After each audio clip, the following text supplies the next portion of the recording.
All right, trying again. I'm going live with Andy the banker.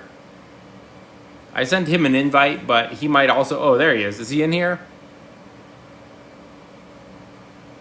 I didn't see you live, Andy, so I went live.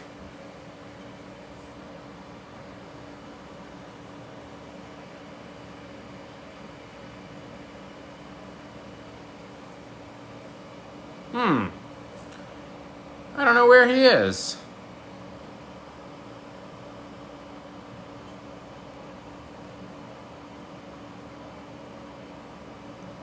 There he is.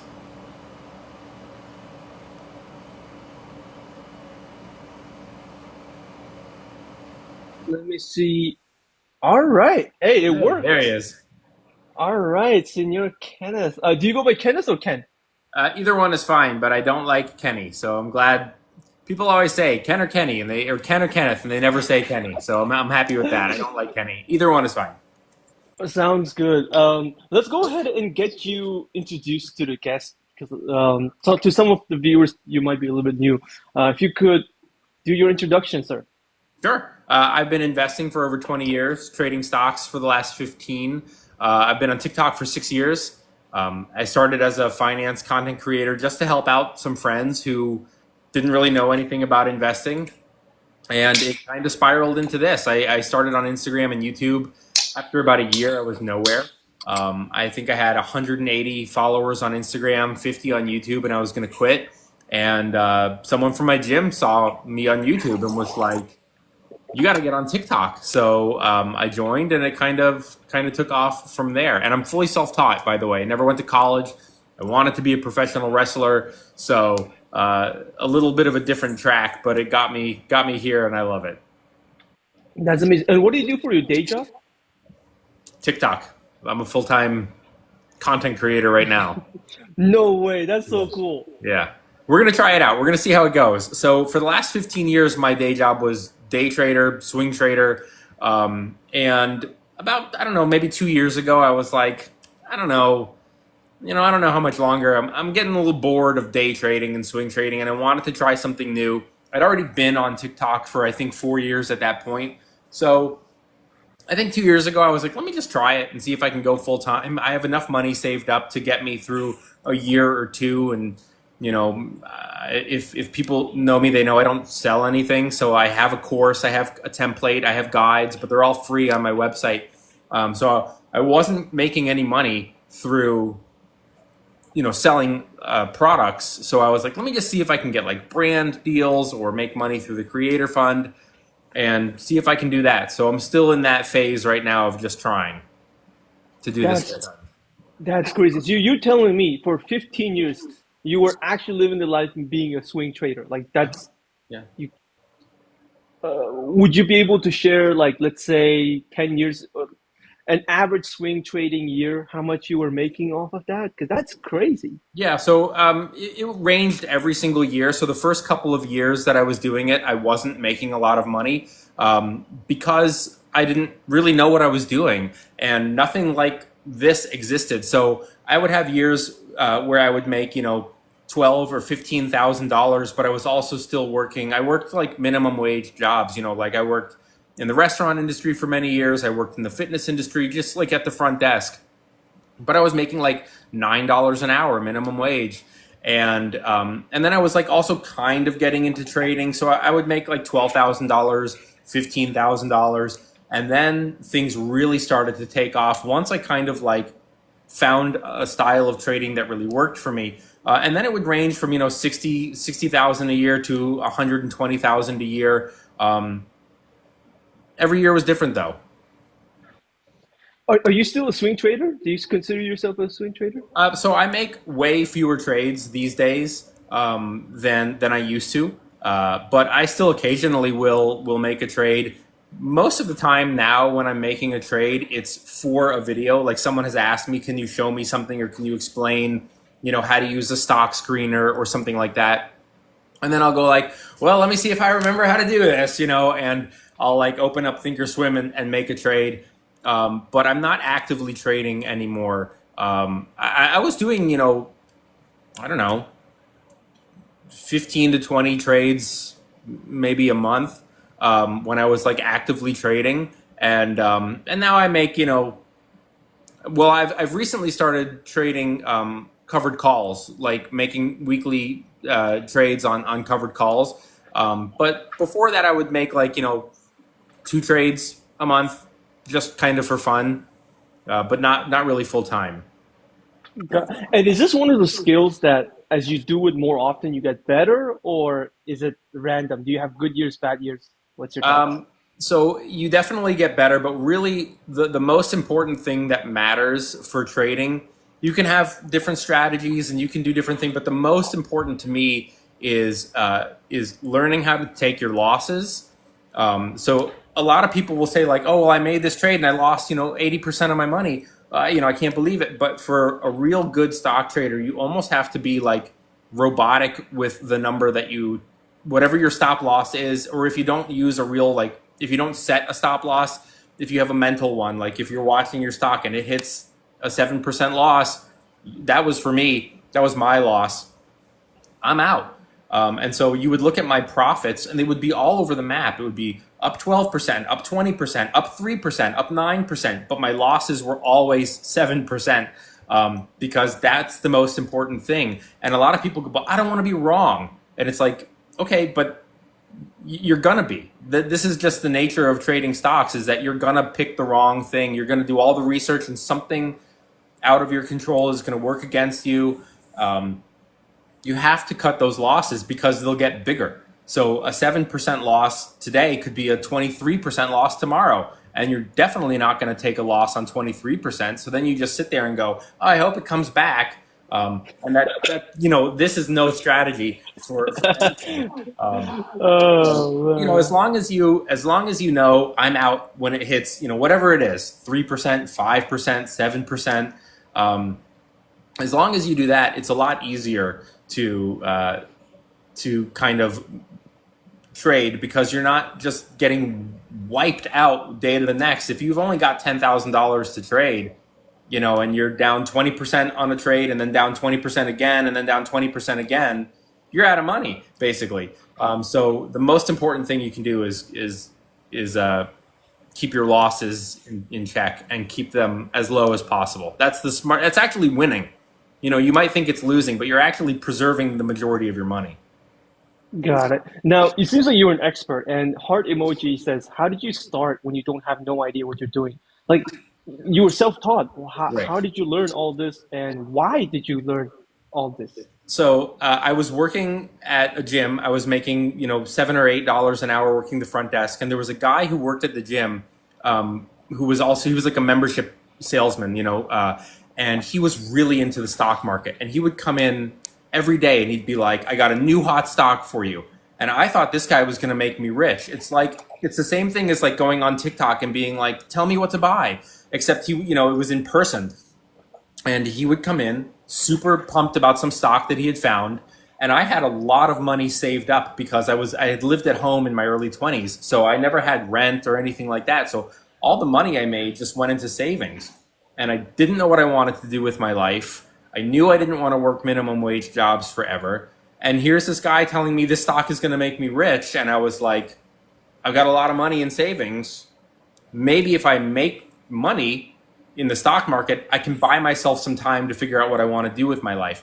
So I would go home and I would buy, 1,000 shares of some stock that this guy had told me was going to skyrocket. And then I would lose, the worst one for me was Jones Soda, which was $16 a share. And I bought 1,000 shares and I have a 99% loss in that stock because it just tanked. And I didn't know to cut my losses. I didn't know about speculative investing. I didn't know about risk management. And I was like, man, I couldn't believe it. All that money that I had worked to make and save, I just wasted because I listened to this guy. And I was like, well, maybe if I knew what I was doing, I could actually figure this out. So I literally went on Google and I typed in how to make money in the stock market, and a book popped up that was called How I Made $2 Million in the Stock Market, which sounds like a really gimmicky title. But the guy wrote it in the 1950s and 1960s, and the book was like $7. So I was like, I'll buy it. And basically what this guy had figured out in the 1950s was momentum investing. You know, like buy into the momentum, ride the wave very quickly, and then take out a profit. And his name is Nicholas Darvis. If you want to Google him later, you can. But he would travel the world as a dancer. He worked for a ballet company, and he would get telegrams and stuff. And I was like, oh, there's no way this is going to work today with like smartphones and the internet. But it really, momentum is momentum, and it worked. And I started very small. I was like, all right, no more crazy trades. I'm going to put in like $100, and I'm just going to see if I can get comfortable doing this. And once I got a little comfortable, I put in another, $100 and then another $100. And it took, like I said, the first couple of years I didn't make very much, but I wasn't trying to, and I think that's a big mistake that new traders make is they're like, I want to start trading and I want to be rich tomorrow. And it's like, man, this takes time. You can't just expect to make a ton of money tomorrow. So I like that you didn't give up. Like after losing that much money, like Yeah, you well, I didn't. figured, if I'm losing money, then someone out there is making it. Like someone knows how to do this. I just need to find that person. And it was a lot harder in like, I think it was 2008, 2009, to learn how to trade because I didn't know. I mean, there was no social media in the way that there is today where you can go live and talk to a stock trader and say, can you recommend a book or can you show me a strategy? So all I knew was I don't want to work a minimum wage job. Like all the membership guys at my gym, they would leave every night just like hanging their heads and depressed because they were getting yelled at by the manager and the district manager. And you're not hitting your quota and what's wrong with you? And I was just like, man, this is not a life that I want. So how did you said you were not making a lot of money in the beginning, but that was your job, right? So how did you survive throughout those So early years? right. So I did live at home. And so I had a lot of money just sitting in the bank. And I was like, all right, I still have my minimum wage job. So I'm going to like practice trading stocks for a little bit, see if I can figure it out, and just kind of ease myself in. So I wasn't really in a position where I was, I didn't have rent because I lived in my mom's place. My groceries were pretty low. Like I didn't have big expenses. I walked to the gym that I worked at, so a car wasn't an issue. So I had really low costs, really low cost of living for me. And I was able to just have that luxury of time to ease myself into this and try to figure it out on my own. Do you still have a low cost of living? Are you comfortable sharing your monthly expenses? I don't know my full monthly expenses off the top of my head, but it's about 2,500. I have, so I don't have a mortgage. My home is paid off.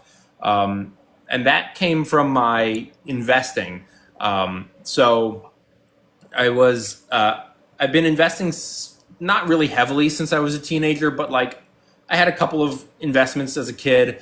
And when I turned 18, I really started to get more interested in investing and it just grew. So I just got more and more curious about investments. And so I'd been investing for over 20 years. And when I went to buy where I am now, my home, I couldn't get a mortgage because I was a day trader. And the guy at the lending office was like, so what do you do for a living? And I was like, I'm a day trader. And he like burst out laughing. And he was like, you will never get a mortgage ever. And I had like my last 3 years of income, and I had made like a lot of money one year and then a little bit less the next. And then the previous year, like the most recent year, I had made almost no money because my mom got diagnosed with cancer. My grandma had died. My girlfriend and I of 6 years were breaking up. So it was a really rough year. And I just didn't make any money that year. I think I made like $9,000 that year. And the guy was like, you made like 100 grand, 80 grand, 9 grand. What happened? And I told him, and he was like, you're never going to get a mortgage. You have to pay cash or you have to co-sign or rent. And I was like kind of bummed because that meant that I had to sell off a lot of my investments. And so that's what I did. So my cost of living today is really, really low. I'm also a minimalist. I'm sure people have seen my videos. I have 6 black T-shirts. I don't really wear a whole lot else. I live very below my means, and so I'm able to keep my costs low. So I'm not so worried about making as much money every year as long as I've got my big expenses like my health insurance, my condo fees, my homeowner's insurance. As long as those things are covered, I can live pretty simply and still enjoy the things that I love. Okay, wow. So that year must have been a huge tax bill, the day that you bought your home, right? Oh yeah. Was it worth it? Do you regret it, or are you happy with your decision? I'm super happy. I mean, there's pros and cons to everything. Like, I own a home, it's paid off. That's amazing. The downside is that, and I'm not a big fan of ever selling 100% of an investment. But I had, I don't know, hundreds of shares of stock in, back then it was Facebook and now it's Meta. And I had hundreds because I invest in what I love. And so back in 2012, when they were talking about, oh, this company Facebook is going to go public, I was back then obsessed with Facebook. And I was like, I'm buying it on day one. I love this company. And I loaded up. And then it immediately tanked because they were like, what is this Facebook? No one's going to use it. And I was like, wrong. I use it. I like it. I'm buying more. So I bought even more. And then when it came time to buy my place, I was like, well, I'll sell several hundred shares of Meta, which will help me. And then I'll sell a little of Tesla, and I'll sell a little of Apple, and I'll sell some of WWE, which is now TKO, and I'll sell all these different things. And of course, I sold Meta at like 135, 180, I don't know, somewhere in that range. And now it's, $700. So Dang. that sucked. But, Yeah. you know, Oh man, that's gut wrenching, man. yeah, it sucked. But, but now I don't have a mortgage. So, it is what it is. You can't go Uh, back. okay. And you live by yourself, or you have a wife or girlfriend? I have a girlfriend, but she's actually my next door neighbor. So I live in Washington, D.C. So everyone's always like, why don't you live in a house if you have so much money? Because a house down the street sold for $2 million, and the description was tear down. And it sold for $2 million. Wow. So I can't afford that. Like, I'm not going to buy a $2 million house. So I live in an apartment. I live in a city. Like, if I wanted to live in Kentucky, I could probably have a mansion, but I don't want to live in Kentucky. Um, I want to live here. So I live in an apartment, and my girlfriend is my neighbor. She lives down the hall. And so that's how we met, like, in passing in the hallway. And I was on Bumble, and she DM'd me and was like, "Hey, neighbor." And I looked at the thing, and I was like, "Who's?" I was like, "Is that the woman who lives down the hall?" So it is perfect. She owns her place too. So, a lot of people move in together, not necessarily because they want to, but sometimes because they have to. We're not in that situation. And it's great. Like, I like sleeping in my own bed. She likes sleeping in her own bed. So we spend all day together, and then we have dinner and we watch a movie, or I told her tonight, you got to go because I'm about to go live with Andy. And, she goes back to her place, and it's perfect. We love it. Hey, I don't know if this is true. Is this a really true story? Are you serious? Yeah, yeah. That is hilarious. Yeah, Wow. she lives right down the hall. Yeah. Holy cow. I'm mind blown, you guys. I don't know if the viewers are mind blown, but I am definitely mind blown on that. Wow. Yeah. Let's talk about your stock picks here. Holy Sure. cow, that's crazy. W- the one that stood out for me, I'll have you run over your four, stock thesis for all the four companies. But Sure. the one that really stuck out for me is Ford. What's up with Ford? So I bought Ford years ago. I think in 2008, I had a little bit because they had a really good dividend. I think it was like 60 cents. I don't remember what the percentage was, but it was like a 60-cent dividend. Maybe it was like $14 a share or something. And the recession happened. And, bless you. Thank Uh, you. the recession happened. There was the auto bailouts. There was all these problems. And I was like, it's Ford. It's the largest, it's the most popular truck in the country, and they're not going anywhere. Like they might have a rough patch. Maybe they cut their dividend, which they ended up doing. They cut their dividend, and I just believed that they would come back and that eventually they would reinstate their dividend. And I said, it's Ford. It's too big of a name to just be a $2 stock forever. So it was $2 a share. I loaded up. Most of the reason that I bought Ford was because it was $2 and that I believed that one day they would reinstate their dividend, which they ended up doing. So now it's like $11 a share and they have their dividend again. But yeah, there it is. But their dividend is kind of iffy. But I'm still up. I bought the vast majority of the shares that I have somewhere between the $2 and something cent and $5 range. So I'm up on everything. And it's just something that I kind of just have for the dividend at this point. I don't know. They've had a really rough go. I mean, a lot of companies are able to grow, and Ford just kind of seems like they're struggling. Okay, but you don't see the competitors like Tesla, the EV markets. You're not worried about that part with Ford? Oh yeah, I am worried. I'm worried about Ford. I'm worried about their dividend. Their margins are down.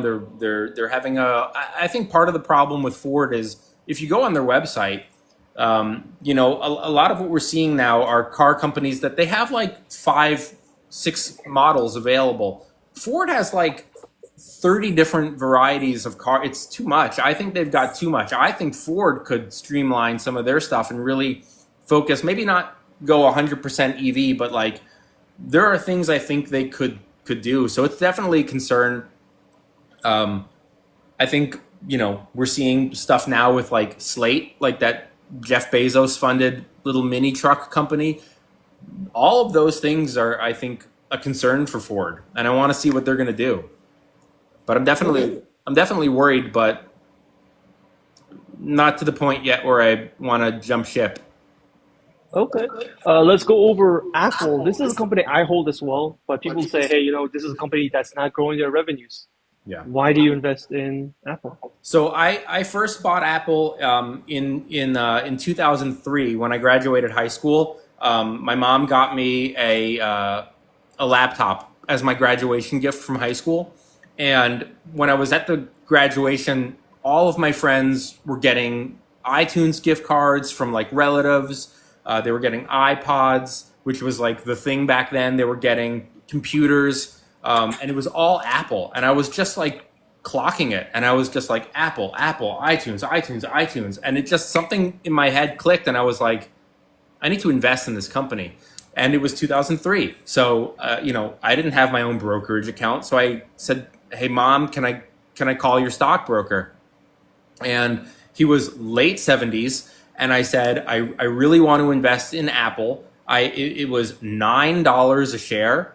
And I had $3,000 in my savings account from like cat sitting, shoveling cars, jobs that I had when I was a teenager. And I said, I want 300 shares of Apple. I want to put all my money into Apple. And he was like, you're crazy. Apple is a nothing company. They've never done anything. And I was like, yeah, but what about iTunes and the iPod? And he was like, it's a gimmick. Nobody wants to listen to music on their computer. They want tapes and they want CDs. You're wasting your money. And I was like, I don't know how to communicate that I disagree. Like, I don't know how to say, like, they're going to be a disruptor and they're changing I didn't know. So he said, call me in a week. We'll see what you want to do. So a week later, it was $11 a share. And I was furious because I was like, now I can't get the 300 shares that I wanted. And he was like, I'm telling you, you're wasting your money. Let's compromise, get 100 shares. So I got the 100 shares. But I really just invested in Apple because I used it. And that's probably what you're going to see on any question you ask me about any stock that I've held for a very long time, or that I'm currently investing in. The origin of like why is because I use it. So Apple, it was because I used it. I've been investing in TKO, which is WWE, since 1999. I was 16 because I was a huge fan. I bought stock in Chipotle because I loved it. I bought stock in Kava because I love it. I eat there. I have a Netflix account, so I own Netflix stock. I used Meta. I bought Meta stock. That's usually my origin of like, why are you buying this company? Is because I use it or I like it. So you're telling me that Apple, you've been holding Apple since 2003, those same 100 shares? No, because so a couple of things happened. One, they like a year or two after I bought it, they issued a stock split. And I didn't know anything. Again, I knew nothing. So I thought I had just doubled my profit. So I called the stockbroker and I said, sell 100 shares of Apple. And he went, done. And he sold the 100 shares. And then, because he's an idiot, he said, so why did you do that? And I said, well, I just doubled my profit. And he was like, oh, no, that's not how stock splits work. And then he explained it. And I was like, so I should have held the 100 shares? And he's like, yeah, you really should have. And I was like, oh my God, I felt like an idiot. So I still had my 100 shares now because it was a 2-for-1 split. So I still had 100 shares. And then the recession happened. And Apple had gotten all the way to 225. So remember, I'm in at like 9. It's 225. I've got like a $20,000 profit. I'm really, really happy about my investment. And then the recession hits and Apple dumps. It goes all the way down to $69 a share. And I call the stockbroker in a panic. And I'm like, what do I do? And he's like, sell it, sell everything. You bought it at 9, it's $69 now. You've got a nice profit, take your money, get out, everything is going lower. And I was like, sell it. Oops. That 69 was literally the lowest it got. And then it went up to like, I don't remember, $700 or $800 a share. And I just was like, I still today can't get over it. And it was like, 15 years ago. I'm so angry still. And everyone's like, where do you think that stockbroker is now? And I'm like, I think he's dead actually, because he was old. But it, looking back makes me so angry because he's the professional. And he should have said, look, you're 23 years old. It's a really fundamentally strong company. You were right. Look at the numbers. Look at what they're doing. If you can, maybe you buy more at 69 or just hold what you have. But he sold me on like panic. Everything's getting worse. And of course, that turned out to be a humongous mistake. So I was out fully. And then I just watched it 100, 300, 500, 800 or whatever it hit. And then they issued a stock split. And it went from like 700 or 800 to like $90 a share. And I was like, all right, this is my chance to get back in, which made me really upset because I was buying something that I first got at $9, and now 100 shares is going to cost me $9,000. But that's what you got to do. Wow. Yeah. Talking about companies that you use, you don't really use NVIDIA, do you? Were you a gamer? Or how's No, that? so I wasn't a gamer, but the reason that I bought NVIDIA a couple years ago because everyone was talking about smart technology and how it was going to get smarter. So I don't know, 3 years ago, they were like, oh, there's smart TVs and they're coming out with like smart microwaves and smart light bulbs. And I was like, God. And I had an iPhone and I was like, who makes all of this stuff for these companies? So I started doing some research and a couple of companies came up, but NVIDIA was the one that stood out to me. And I think that they were, at the time, really working with Apple, which I did use. So I was like, oh, NVIDIA, Apple, they work together. I'm gonna buy the one that works with Apple. I don't know how much NVIDIA and Apple still work together today. I think they still do, but it's probably a lot less than it was. I think I could be wrong, but that's why I bought NVIDIA, because I was hearing about the next big wave of technology being, smart tech. Okay, what is smart technology? What does it use? Semiconductors. Oh, who makes semiconductors? NVIDIA, AMD, Intel. So I would research those companies, and I guess for whatever I think honestly it was just because they were closest to Apple. Gotcha. Now, these are your top four stocks, but do you have like a bunch or do you have a concentrated? Yeah, I have a lot. You have a lot. Okay. I have a lot. I mean, I have It's all the usual stuff. Like I said, it's if I use it, I probably own it. So I've got Kava. I go to Kava. I have Chipotle. I go to Chipotle. I have a Netflix account. I have Netflix. Um, I don't have any pets because I'm super allergic to animals, but I live in a building, and every day I go downstairs, there are packages in my lobby, and they're all from Chewy. Every day. And I'm in one building on a block of buildings from all the way down to all the way up. And if I go into any other building, Chewy, Chewy, Chewy. I talk to my friends who have pets. Where do you get the stuff? Chewy, Chewy. All right. I'll invest in that. What else do I have? I don't own a Rivian, but I really like a Rivian. And it was one of those things that I clocked like years ago on YouTube as like, there's this new electric vehicle company called Rivian. And I was like, I'll keep it in my mind because it wasn't public. And then I started seeing them on the road in DC, and I was like, that's one of those Rivian things. I'll buy a little bit. Like I don't even remember, like 100 shares just to have something in my portfolio, pure risk. I could lose it all tomorrow. Who cares? Because it's risk management and it's a little part of my portfolio. And then over time, as their revenue increased and as they started getting partnerships with, I think they had one with Amazon and then their latest one with Volkswagen. Okay, that's positive. Maybe I'll buy a little bit more. So it really is. Not every company that I own is something I use. Like I said with Chewy.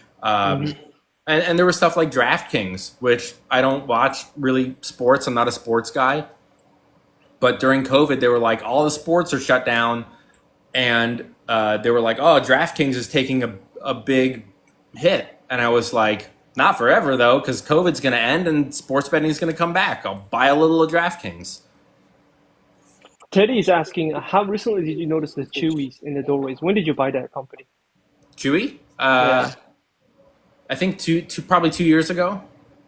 two So years that's ago. Okay. a newer investment, and it's not huge. It's small, so I think 200 or 300 shares, but I bought it 2 or 3 years ago, so I'm up a lot. You know, I'm happy with it. So when you decide to buy a company, you take a look at a company that one is you use, right?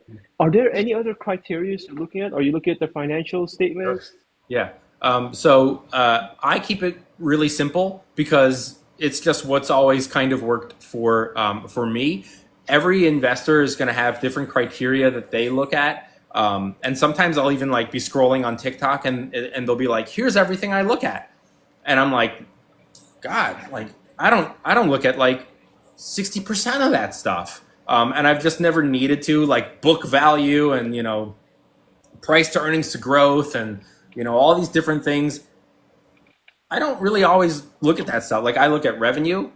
I want to see that the revenue is going up. I want to see that assets are going up. I want to see that cash flow is improving.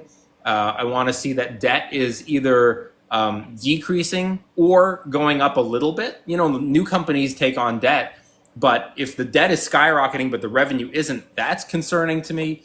If they pay a dividend, I look at the dividend. I track 5-year dividend growth.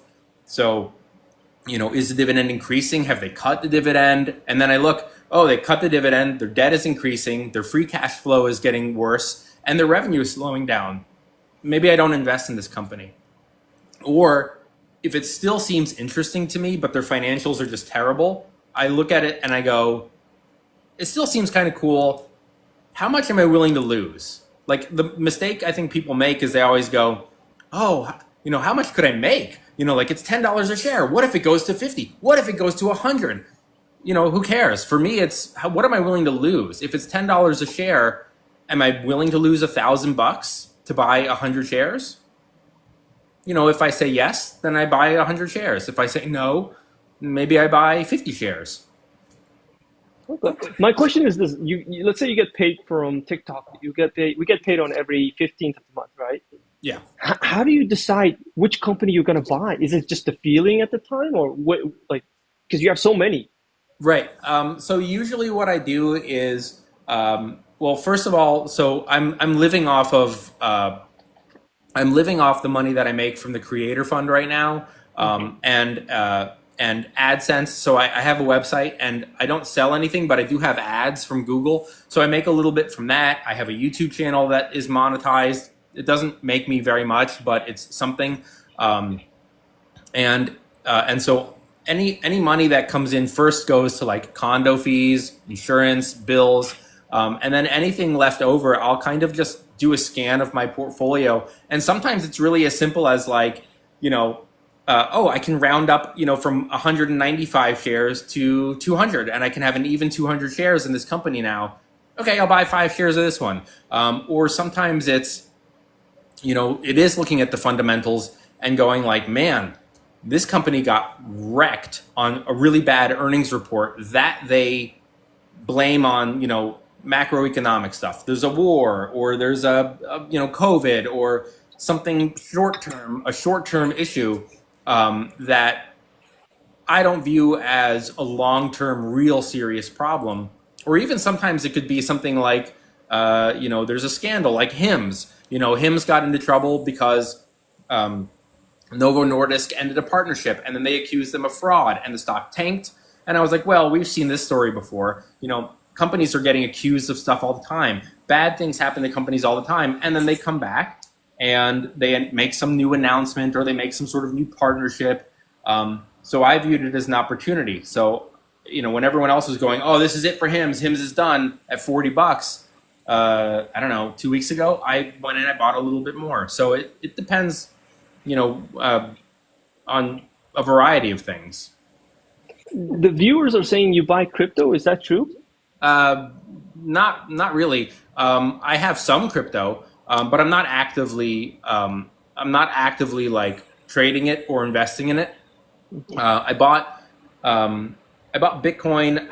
I don't even 2019. So I bought it a while ago. I bought Ethereum, and then just like I was saying, like with speculative investments. And if you ask me what any of these things do, I cannot tell you. I have no idea. But like XRP, Polygon, Matic, even like stupid stuff like Dogecoin. Like I bought Dogecoin at like 0.003 and sold it at like 11 cents. So some of it is just like pure speculative trading. Like I have no idea what it is or what it does, but everyone's talking about it. And I'm like, well, I'm just going to throw a little bit of money into it. It's going to skyrocket because everyone's talking about it. And then I'm out and I'll take my money and move on. But my cryptocurrency portfolio is basically Bitcoin and Ethereum, and then a bunch of little stuff. So when you're buying and then it doesn't work out, you have that 7% sell rule, right? 7% down, you sell. No, for my trading, yes. For my investing, most of the time I'll just ride it out because I'm already only putting in what I'm willing to lose. So in my mind, it's like, well, I put in what I was willing to lose, so let's just see what happens. You know, if it's a small enough amount of money to me where I could lose 100% and go, oh well, then I'm just going to ride it out. If I'm putting in a lot more and it feels still speculative, then yes, I'll monitor it a little bit more closely. And if some bad news comes out, I'll read it and I'll make a decision on like, oh, this seems really bad. And then I'll cut my losses and get some of my money out or most of it out. And if it seems like, oh, this is just temporary, maybe I just let it ride because I already only put in what I was willing to lose. Okay. And when do you take profit? Do you take profits? When do you decide to, hey, you know what, I want to take profits? So almost never on my like what I would call like high quality investments, like Nvidia, Apple, Meta. These are companies that I plan on holding for 10, 20, 30 years. Like these are long term. Now, something could happen. You know, in 5 years, something terrible could happen. One of these companies could get run into the ground. And I go, maybe it's time for me to lock in some gains here. But for the most part, what I'm in long term, I'm in. And I take profits only if something like I need to buy a home and I can't get a mortgage and I have to sell some stuff. I'll also sell my investments if something is just like not doing well.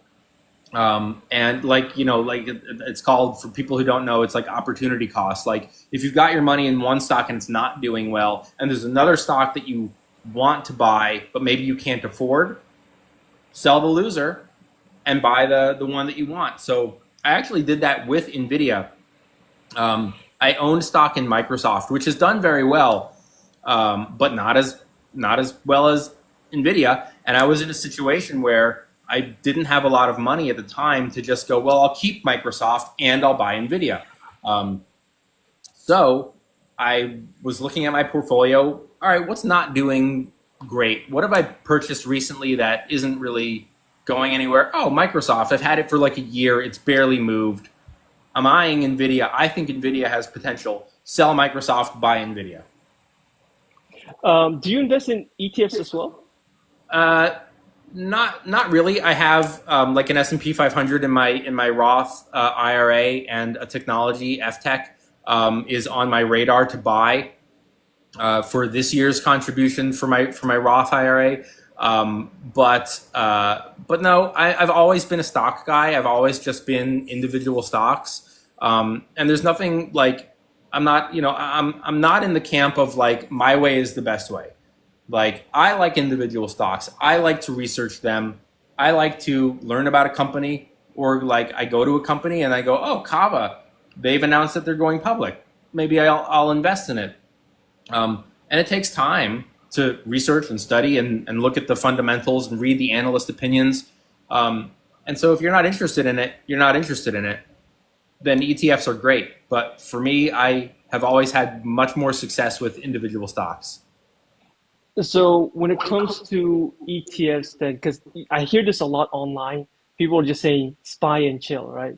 S&P 500 chill. What's your thoughts on that? That idea of S&P 500 chill? I mean, it's fine, I guess, if you're a professional in a career that you want to be in for 30 years. If you're 30 and you're like, I want to do this job forever. I love it. I want to work in this job forever. And just give me something in retirement that is easy, that's consistent, it's safe, but I can still make enough money. S&P, VOO and chill is great. Um, if you are absolutely not interested in the stock market at all, but you need to do it, then it's fine. It's like the bare minimum. I call it like a foundation. Like you get the S&P and P and then you can build from that. Because far too often what happens are like new investors come to probably people like you and people like me and go like, give me a hot stock. And it's like, well, before you get like carried away with like the trendy new stock, get that foundation down first, which is like to me S&P or tech and dividend fund. Get that stuff, because most people aren't going to be like into the stock market for the rest of their life. Maybe they're coming to it because of TikTok or a trendy video, or they heard about it. So get the foundation, get the habit rolling, and just do that, and you'll be fine long term. And down the road, if you find I'm interested in individual stock, then you can do that. But the mistake would be like, give me the hot stock. Oh, it didn't work out. Investing is a gimmick. I hate it. And then you never do anything. But the VOO and chill, like, I guess it's okay. But like, I mean, I've done very well. I mean, even a technology fund over the last 10 years has outperformed it. Maybe it won't every decade, but as part of a diversified portfolio, I would say, you know, get a good, well-rounded S&P, technology, dividends. It can't hurt, in my opinion. So I did a calculation with my portfolio. I've been investing half the year as you, so I've been for 10 years investing. And I looked back and I was like, man, if I put my money in S&P 500, I would have severely underperformed. Yeah. Because Microsoft, Apple during the same time, Costco during the same time, really like just blew off, right? Did you kind of do a similar analysis, like what would have happened if you put your money in S&P versus what you're doing right now, which is better? No, but I haven't, but off the top of my head, I mean, Yeah. if you look at the 10-year performance of, I mean, even if you look at like the 3-year performance of Nvidia has outperformed the S&P over the last 3 years. Nvidia has outperformed 10 years of the S&P. So so no, I haven't, but I would wager that most of my my long-term stuff is Apple, is Meta, um, is TK excuse me, TKO, which is WWE, which actually outperformed Apple over the last 10 years. Like, you know, yeah, you miss out.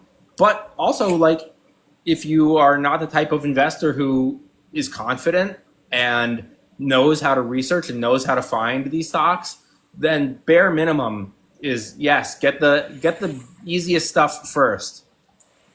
Tell me about this TKO. Like WWE, it hasn't really gone up that much the last 10 years. It's just a like a what? What do they do? Just show you the TV show or what? What is the So TKO? so WWE is, like professional wrestling, like John Cena Yeah, and The Rock and all of that. right. And I mean, the way they always made their money was pay-per-views, which you would call up your cable company and say, "Hey, I want to buy this pay-per-view," live events, and merchandise, like, if you're wearing your Stone Cold T-shirts or whatever. And at about, I think it was maybe about a decade or so ago, Netflix was doing its thing. There was all this talk of other streaming services. Maybe Hulu was around too. And WWE or Vince McMahon, who was the CEO, was like, what if we did our own WWE network, and $10 a month and free all the events, WrestleMania, Royal Rumble, all the events are free if you have a monthly subscription. And it exploded. Because it was $10 a month. So, if a pay-per-view is $60 every month, getting the network is way cheaper. And they expanded their overseas tours. They go everywhere now, big overseas tours. They have a huge deal. Some people don't like it with Saudi Arabia. They go to Australia. They're in Paris multiple times a year, and the revenue just skyrocketed because of the WWE network. The bummer was then they sold it to, I think, Peacock now, so that's less revenue for the company. But that WWE network is really what made that stock. I think it went up 900% in the last, maybe not the last 10 years, but over a 10-year period. Wow, that's pretty crazy. It was. Um, wow. I am curious about your way of life, Senor. So I think the viewers are going to be surprised about this too. You're a professional TikToker, Mhm. right? Yeah. Our money, we get paid once a month on every 15th of the month. And it is like I'm sure there's pros and cons. Maybe you can speak to that. I mean, what your day looked like when you're working? Yeah, it's so my day really, a lot of people say, like, oh, being a content creator, it's so hard and it's so difficult.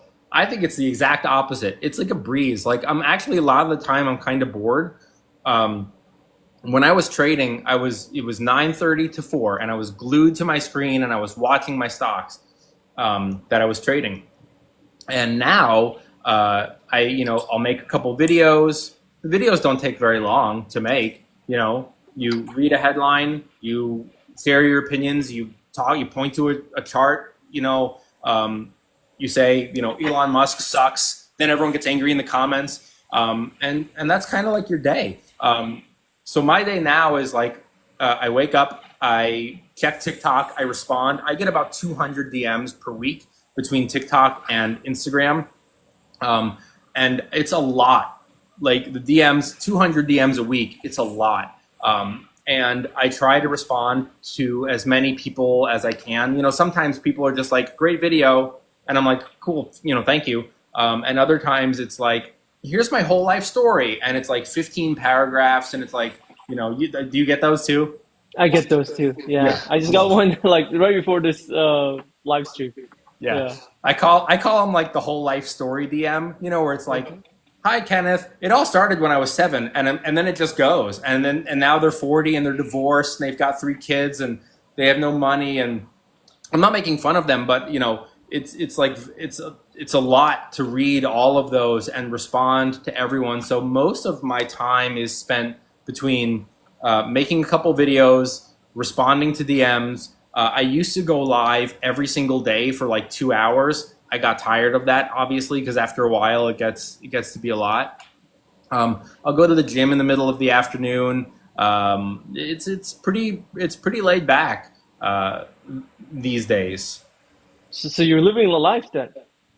Yeah, but but sometimes it does. Sometimes it is a little bit boring. Like I mean, people who follow me who are in my live now, probably watching this, know like sometimes at like a Tuesday at like 3 o'clock. I'll go live for like no reason. Like I'm just like I'm bored, so I'll go live and answer some questions. All right. So why not, if you're bored, let's say, why not like get a second job? But it's not in your idea, I don't or want to. no? Okay. So how do you work on your business besides the videos? Sorry. How else do you build upon your business besides the videos? Is it just videos and live stream? That's it? Yeah, so sometimes I'll do like the very occasional brand deal. I don't get very many. I think there was a period a couple of years ago where everyone was like, "Oh, the finance space is like the best space to be in for brand deals." I completely disagree.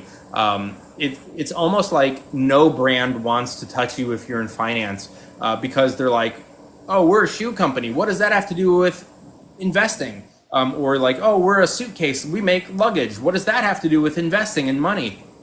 And if you think about it, every brand has to do with investing in money.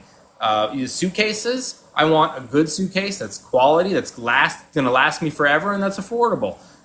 Shoes, same thing. Travel, same thing. How am I going to budget for this trip? So like cookware, I cook a lot. Give me the best pots and pans you can for my money.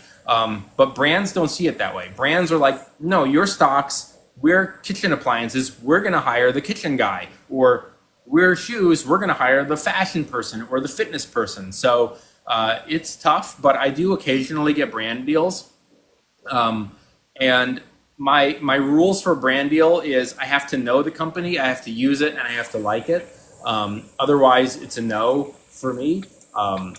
So a lot of the time, like my day is like checking my email, and I get like tons of emails of like, we'd love to partner with you. And if I've heard of the company, like then I'm very excited. I write them back like, I'd love to promote you, and they're like, our budget is $50 for a video, and I'm like, delete. And other times, it's a big back and forth where they're like, what's your rate? And this is my rate, and then they're like, oh, we can't swing that, and I'm like, make me an offer. And they're like, oh, $100? And I'm like, dude, that's like 90% less than what I just quoted you. No. So it's that's another way that I try to build my business, is to get brand deals. And I want brand deals outside of finance, like that you can tie into money and make it about lifestyle and money. And it's a real challenge to get. Let's talk a little bit about the Creator Fund, because Yeah. there are some videos that you post pops off, Yeah. right? And there's other days it's like, dude, TikTok's like, who's this guy, right? Um, Yeah. tell us about that. How do you feel about that inconsistency in the viewerships? I have no idea how this app works. I have no idea. If I'm sure some of you will recognize like that guy Higher Up Wellness. Are you familiar with him? Higher Up. I'm not, no. Maybe This if I guy, see a picture, I will. But yeah. So he's like he's mostly fitness, but he's also just like lifestyle. Like he'll like make motivational videos, and to me, they're fine. I'm 40, so maybe his audience is like 16 to like 25, and like his stuff is like really groundbreaking to them. But I watch some of his videos and I'm like, of course, like that's so obvious. But like to the people who are 16 to 23, they probably watch his videos like, this guy is a genius. And he is really knowledgeable about fitness. But every video this guy posts, every video is 200,000 views to a million. Every single one. And they're hit or miss. Like to me, some of the videos are great and some of them I think are like whatever. I'm sure that's the same way people view my videos, where like that video kind of sucked. But for me, my videos that like I think are really great and educational and really helpful and really informative, they suck. They get like 2,000 views. The video where I'm like, McDonald's pays a dividend gets like 1 million views. I don't understand it. Got it. Wow. But the flux. I mean, it's nuts. So like, for the last 4 months, and are you in their Learn Creator Fund now? Did you get an email for that? I don't know. I might have. I haven't followed up. All I know is that I'm in a creator fund and I'm getting about 300 to 500 a month. Yeah. So Yes. they have they send out periodically like an email saying like, "Hey, you're an educator. You should apply to our Learn Fund." And so it's like the regular, regular creator fund, additional funds, and a specialized fund. And the specialized fund is like the app somehow recognizes that like this is like an educational video, and they pay you way more. So for the last like 4 months, I'm doing like $2,000 from the creator fund, um, which is great. Per But month. what's that? Yeah, Per month? yeah. Wow. But there's also people like maybe you know Gio Hussar. Is that an account you recognize? Do you know him? I gotta look at his. You know what's crazy is that once you become a content creator, Yeah. for me at least, I don't get to watch a lot of videos.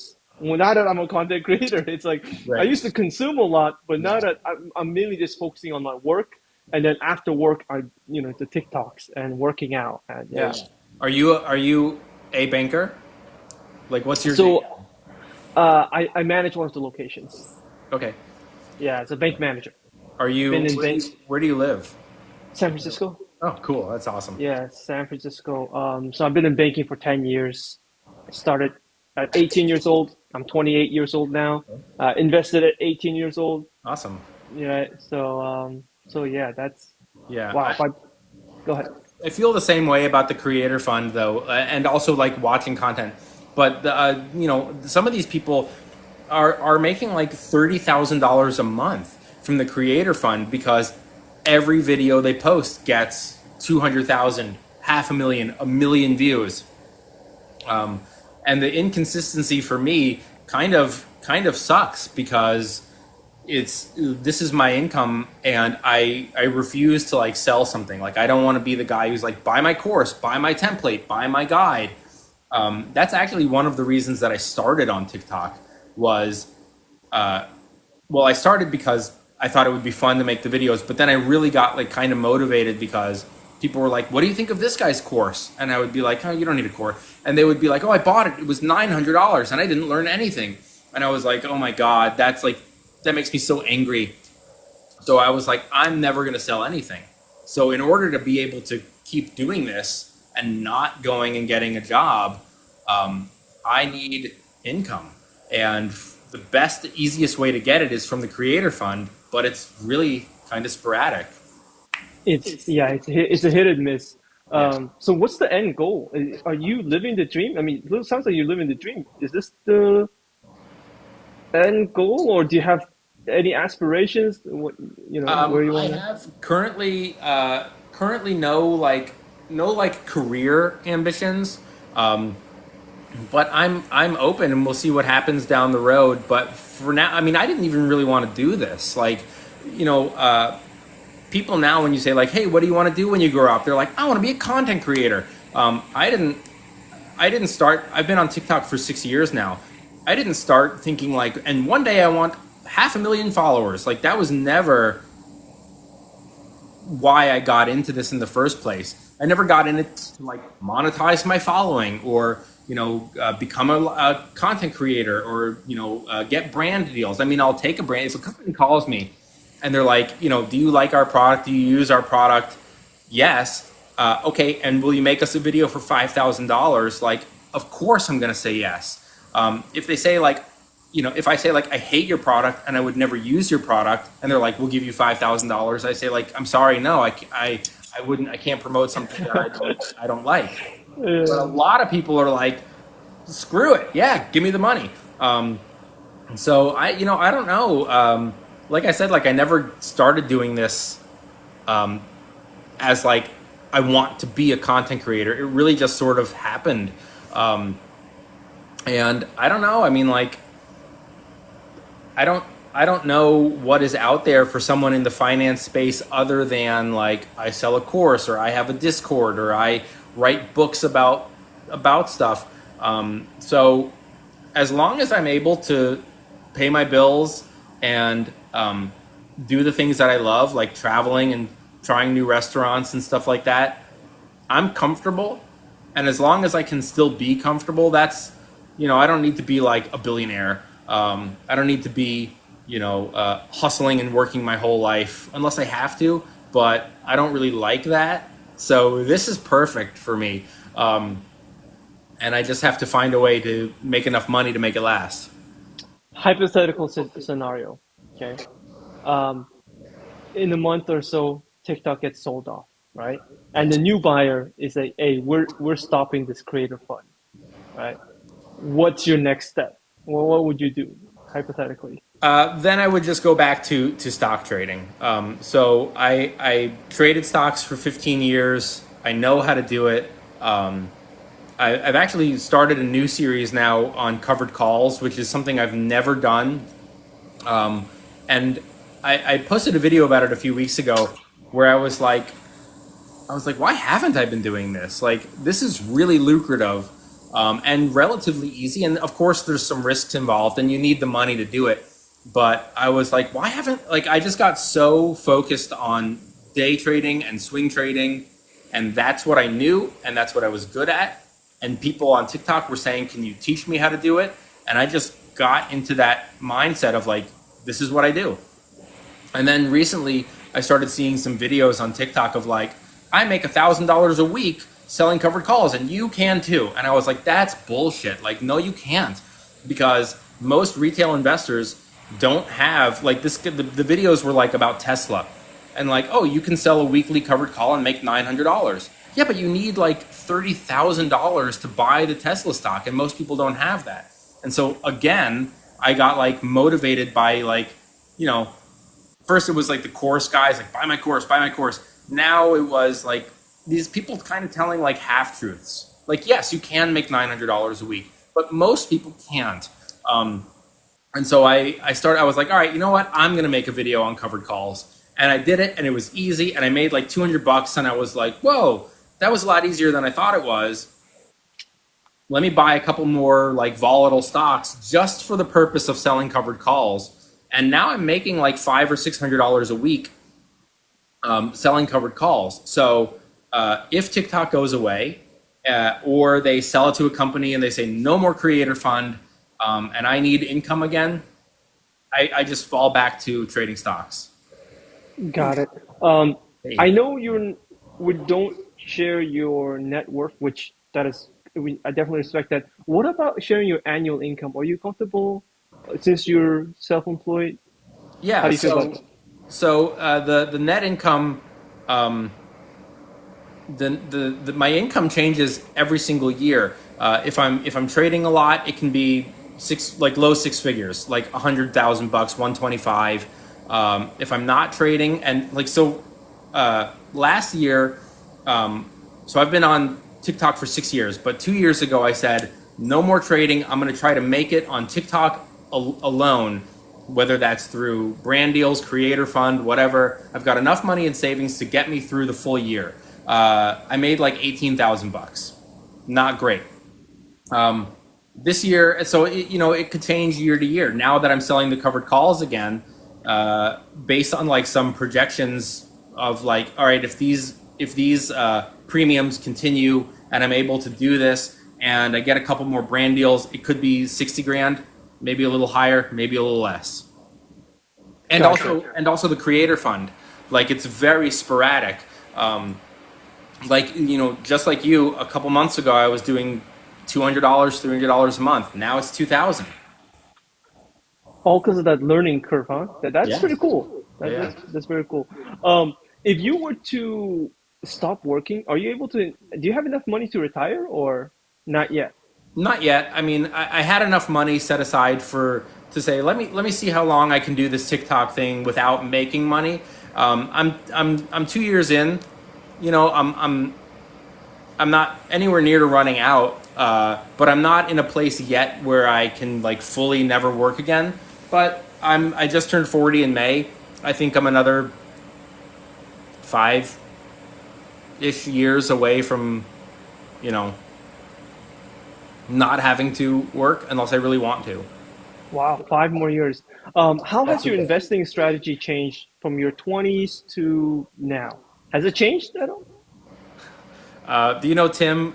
He's in here, Stock Talk guy. You probably know him. He's in Stop. here trolling me in the comments. Let me see here. We might have a different chat because I Yeah, don't we see a definitely guy do. named. I have mine, you have yours. Yeah. Oh, I did not know that. Yeah. That's Um, pretty cool. it, Okay. it didn't always used to be that way. And so like people who would be in like who were following for you would be like talking about me. They'd be like, this guy sucks, get rid of him. And like I could see it. And then TikTok, like I think they caught on pretty quickly and they were like, okay, Andy will have his, Kenneth will, so it's a different one. And sometimes people will go from like if people are in my chat asking questions and I'm not responding, they'll go to yours. So like go to your live and they'll be like, he's not answering me. I didn't know that. So that means you've been doing a lot of collaboration lives then. Yeah, I do occasionally. Okay. What was your question? You asked me. Your Oh investing yeah, my strategy. strategy from your 20s to like now, like you're in your 40s now, right? How Right. has it changed over the Uh, time? Dramatically. So when I was in my 20s, I knew absolutely nothing, and I listened to anyone who would tell me about any stock. I knew nothing about risk management. I knew nothing about cutting my losses or protecting myself. Uh, and I was just, if someone came to me and was like, "This stock is really cool," that's all I needed. I'd go and I'd buy as much as I could afford, and then I would get wiped out. I would lose, 90% of my money gone. Hmm. Um, and and I would have loved something like TikTok 20 years ago, or even 15 years ago when I was still learning how to trade, where I could go on and ask somebody like, "Hey, I did this. What did I do wrong?" And then they could say, "Oh, here's what you did wrong, and like here's what you can do next time." I didn't have any of that. So everything has changed for me in the way that I invest, except the one constant has always been what companies do I like and what companies do I use? And if I use it and I like it, it doesn't guarantee that it's going to be a great investment, but it's a starting point. So a lot of things have changed. But mostly also with my investments, they've been always very tech heavy. They remain pretty tech heavy. I think my portfolio is like 60% technology, um, and then like boring like dividend stuff. But it's pretty heavy tech. Um, Outside of that, it's remain. I mean, it's just comes down to knowledge and what I've learned. That's allowed me to change and become a better investor. And instead of Gotcha. just saying like, "Oh, this sounds good, so I'm going to buy it," it's like, "Well, hold on, let me research it." Um, I'm a little bit curious about, you're 40, you're not married, no kids. How you feel about that, Senor? Couldn't be happier. Couldn't be happier, huh? Yeah, I have. No, you seem happy. Yeah, oh, I'm having the best time. So for me, the thing that matters to me is travel and food. I'm a huge foodie. I love to cook. I love to try new restaurants, and I'll eat at like the like dirtiest. Like I worked in a restaurant where we had like a major rat problem. There were roaches, so I'm not bothered by that. Like it's not great if you see it in the dining room. It's kind of gross, and I'll probably leave. But like I'll eat in like hole in the wall places where they have like plastic patio furniture as their decor. And I'll eat at like a really expensive, like omakase restaurant in New York City because I saw some video on TikTok and they were like it's $300 a person, but it's amazing, and I'm like, oh, I got to try it. And because I live way down here on everything else, and I don't have kids, I mean, all of my friends have kids, and if you want that and it's what you want out of your life, and you can afford it, great, have the kids. I'm not anti kids. I just don't want them. I love kids just like I love like dogs, like, but I don't want the responsibility. So like like I'll pet a dog and I'll play with a dog, but then you can go and like clean up when it throws up and like all that stuff. I don't want to do that. Um, and it's the same with kids. Like all my friends have kids. They're exhausted. They fight a lot with their spouse. It's big money problems. A lot of people go into having kids not realizing just really truly how time consuming and expensive it is. And if you want it, that's awesome. You should have it. Um, but for me, when I look at my friends, and they're like exhausted and they can't even finish a sentence because their kids are screaming and they have no money and they're fighting with their partner, and they're sleeping on the couch or at their friend's house because they got into a fight about money for the 80th time. I'm like, man, this is the best. I'm so happy that this is not my life. Wow. Yeah. I mean, you're definitely selling me right there, right? Yeah. And I see how happy you are. And you recently went to vacation too. Where'd you go? Tell us a little bit Um, about that. so we got a couple of vacations coming up, but the most recent one that we went on, my girlfriend's best friend, her parents. It's like the boat quote, like you don't want a boat, you don't want to own a boat, you just want to be friends with the guy who has the boat. My girlfriend's best friend's parents own a lake house, um, way upstate New York, way upstate, right on the border of Canada. Wow. And they were like, "Hey, do you guys want to come and stay at our lake house?" And her best friend brought a friend, so there were four of us. She also brought her dog and her cat, who I am allergic to, but I was like, whatever. Um, and we drove. It's a 10-hour drive. No, it is. Someone's in my chat asking where it was.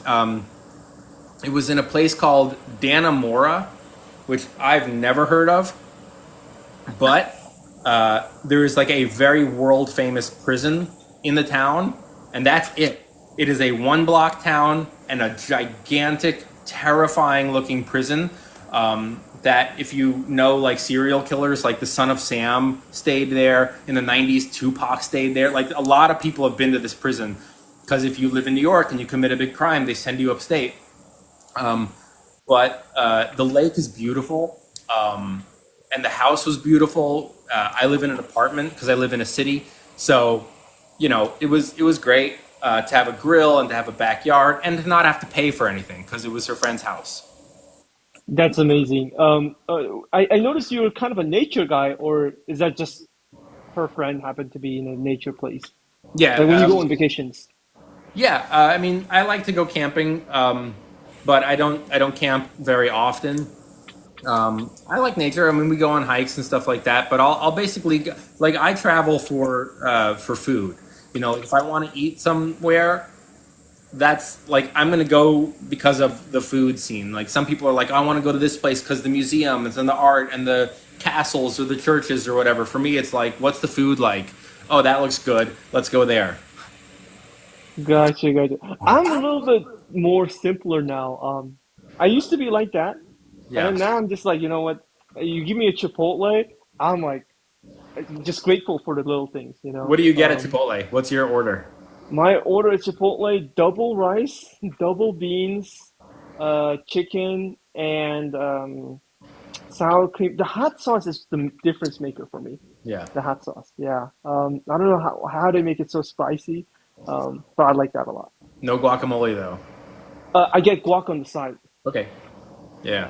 Yeah. We just went to Chipotle last night because we got home. We got home last night. It was a 10-hour drive. We left at like 7. We got home at like 8 o'clock because there was some traffic, and we were just like, "There's a Chipotle. Let's just go." And that's what we did.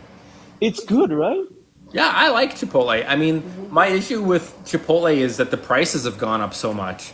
Um, I It's mean, like what, $10 for a chicken burrito? well, if you just get like the chicken Burrito. burrito, it is like $10. But if you are a big boy like me and you get double steak and guacamole, it becomes a $21 burrito. That's crazy. Now, my mom would say, "Well, then you don't get a double steak." Right. Yeah, but I want Uh, a double steak. Um, so yeah, it's gone up, and but I like it. I mean, I love. Someone says you look tall. I'm 6 feet. I like Chipotle. Hey, at that point, might as well just if you're paying 21 bucks, might as well get two Get chicken two. burritos, right? Exactly. Yeah. Someone said that I posted a video and I was like $23 for one bowl and they were like, why don't you just get two? And I was like, oh my God, why am I not getting two? Yeah. Yeah. When you're traveling, are you a big fan of using credit card points? Yeah. You're Yeah. in that game, right? Yeah. How often do you get a new credit card? Not often. I've had the Chase Rewards card. Whoops, knocked you over. I've had the Chase Rewards card. Uh, that's my long. I mean, I'm a one credit card guy. I just have the one. I'm not like super into the whole like hacking and point hacking and stuff like that. Um, but I think it's like 5 times on travel and three times on flights and 5 times on hotels and stuff like that. That's the card that I use. Gotcha. So you're not into like the introductory awards that's No, coming on. no. Okay. Okay. Um, Things you like to splurge your money on. So you told me food. Besides that, do you splurge your money on anything else? Not really. I mean, for me, like I go to the gym, but that's like $40 a month. My biggest expense outside of like life stuff, like bills and condo fees and all of that, my biggest expense is travel. But we are going. So we were thinking about going to Miami for a few days next month, and it's going to be covered by points. And then in September we're going to Amsterdam because I saw a video on TikTok of someone eating, the French fries, and I was like, I got to go to So we're going to Amsterdam, um, and that's going to be funded probably by some points if we don't like wipe them out from going to Miami. Um, and then outside of that, my other biggest expense is I have a 1985 Ford Bronco, um, which is a humongous money suck. I do not recommend getting a 40-year-old truck at all, especially if you don't know anything about cars, because I know nothing about cars. I just like the way it looks. And I bought this Bronco like 10 years ago, and it's just you just dump money into it because it's 40 years old and like things are gonna break. Maybe it's time to get a new Tesla. Maybe, yeah. If I if I Maybe. did if I did get a new car, I mean, I love the Rivians, but we go on a lot of road trips, and it's just not, like having to pull over for 45 minutes to charge your car is not ideal yet. So when that technology improves, I would love to get an electric vehicle. You said 40 minutes to charge your car? I think isn't that what it costs? Isn't that what it It's about takes? 25 minutes. Oh, okay. Yeah, Um, 25 minutes. That's not so bad. But if you're stopping to eat and you're stopping to charge your car, and if you can't find a charger, you have to go off, out of the way. But I think there's a lot of charging stations these days. We saw a bunch on the road. Um, but yeah, eventually I'll probably have an electric. Gotcha. I am seeking your advice actually. So it looks like you've done very well, right? And you're a couple years older than me. You're a couple years probably older than some of the viewers here, right? What would you have done differently from your 20s to 40s? So what are some of the mistakes that I mean, besides the one where you made, doing swing trading in the very beginning, Right. any other financial mistakes or Yeah. life, So yeah, life errors? most of the biggest mistakes that I made came from listening to other people. Um, and funny enough, a lot of them were from people who were like actual professionals. So early 20s, I was working in the restaurant industry. I was making a lot of money because I was working double shifts. And I have no idea where I heard about a Roth IRA, like no idea how I came to know about it. But I called my mom. I was like 22 or something, and I was like, "Should I have this?" And my mom was like, "I don't know. Why don't you call this family friend of ours who's like in finance?" And I called him up and I said, "Hey, should I open a Roth IRA?" And he was like, "Don't waste your time." And I was like, "Okay." And that was a humongous mistake because it just grows and builds tax free for like retirement. Why wouldn't I have wanted that? I have no idea why he said no, but he was like, big waste. Another humongous mistake, again, because I was working in the restaurant, I was living at home. I was eating, by the way, all of my meals in the restaurant, which I wasn't supposed to do, but I did anyway. So I had like no expenses. And I think I had like $90,000 in savings. And this is after like 2 years of working in the restaurant industry, double shifts, and I was watching HGTV, and the show that was on was like income property something, and I was like, I should buy an income property. I've got $90,000, and a studio apartment at the time in DC was $90,000, and condo fees and all of that. I probably wouldn't have made a lot initially, but I called up a family friend who was a real estate guy, and I said, I'm thinking of buying this. And he said, big waste of money. A studio apartment will never go for more than $90,000 ever. Now, studio apartments in DC are like $250,000 to $300,000. And the rent is, as you probably can imagine, insane for a studio apartment. So that was a huge mistake. So my biggest mistakes were listening to other people and not going with my gut over and over. I learned that the hard way. Got it. And so you invest in both real estate and stocks. Which do you prefer? If you, I like stocks. It's just easier. It's a lower cost of entry. For real estate, there's a lot more that can go wrong. I know a lot of people, like, especially in social media, really have it out for like landlord culture, which I get. But like they also don't understand. I think a lot of people don't realize, like, when you're a landlord, it isn't just your mortgage. It's the mortgage, it's utilities, it's condo fees, it's homeowners insurance, it's setting aside money in case the refrigerator breaks or there's a repair or the roof leaks. There are so many things that a landlord I mean, I'm not saying, you should make the rent, $5,000 a month when the costs are 2,000. That's greedy.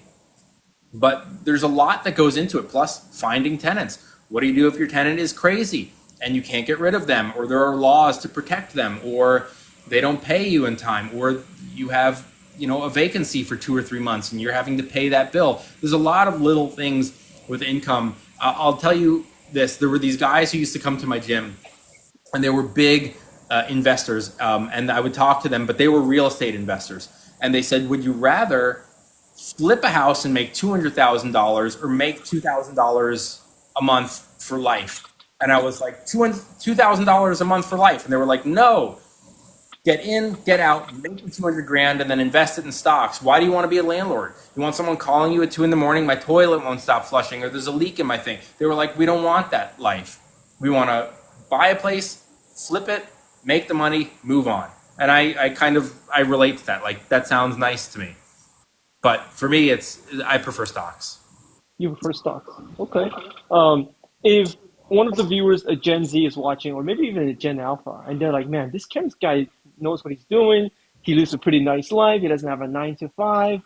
How does how does a Gen Z follow your steps? Should they start swing trading or things like that? What's your thoughts on that? I mean, I really do think anyone can trade stocks. The issue comes in a couple of different things. Like for me, like you mentioned, I'm not married. My girlfriend has a great job. She owns her own place. So I don't, it's not like a thing where like I'm responsible for her or paying dual, like the full rent. We don't have kids, so there's no kids that are, that depend on income. My mom is okay and healthy, so she's not depending on me to care for her. Uh, you know, I've set up my life in a very specific way to remove kind of like all that extra stress, that if you can't do, like if you have a partner and they're a stay at home partner, you've got a kid, maybe you've got a parent who you're taking care of, maybe you have a mortgage that you have to worry about, and there's a lot of stress on you to have steady income. Trading stocks is going to be really, really hard, at least for a full-time job, because it is sporadic. The income is great, terrible, great, terrible.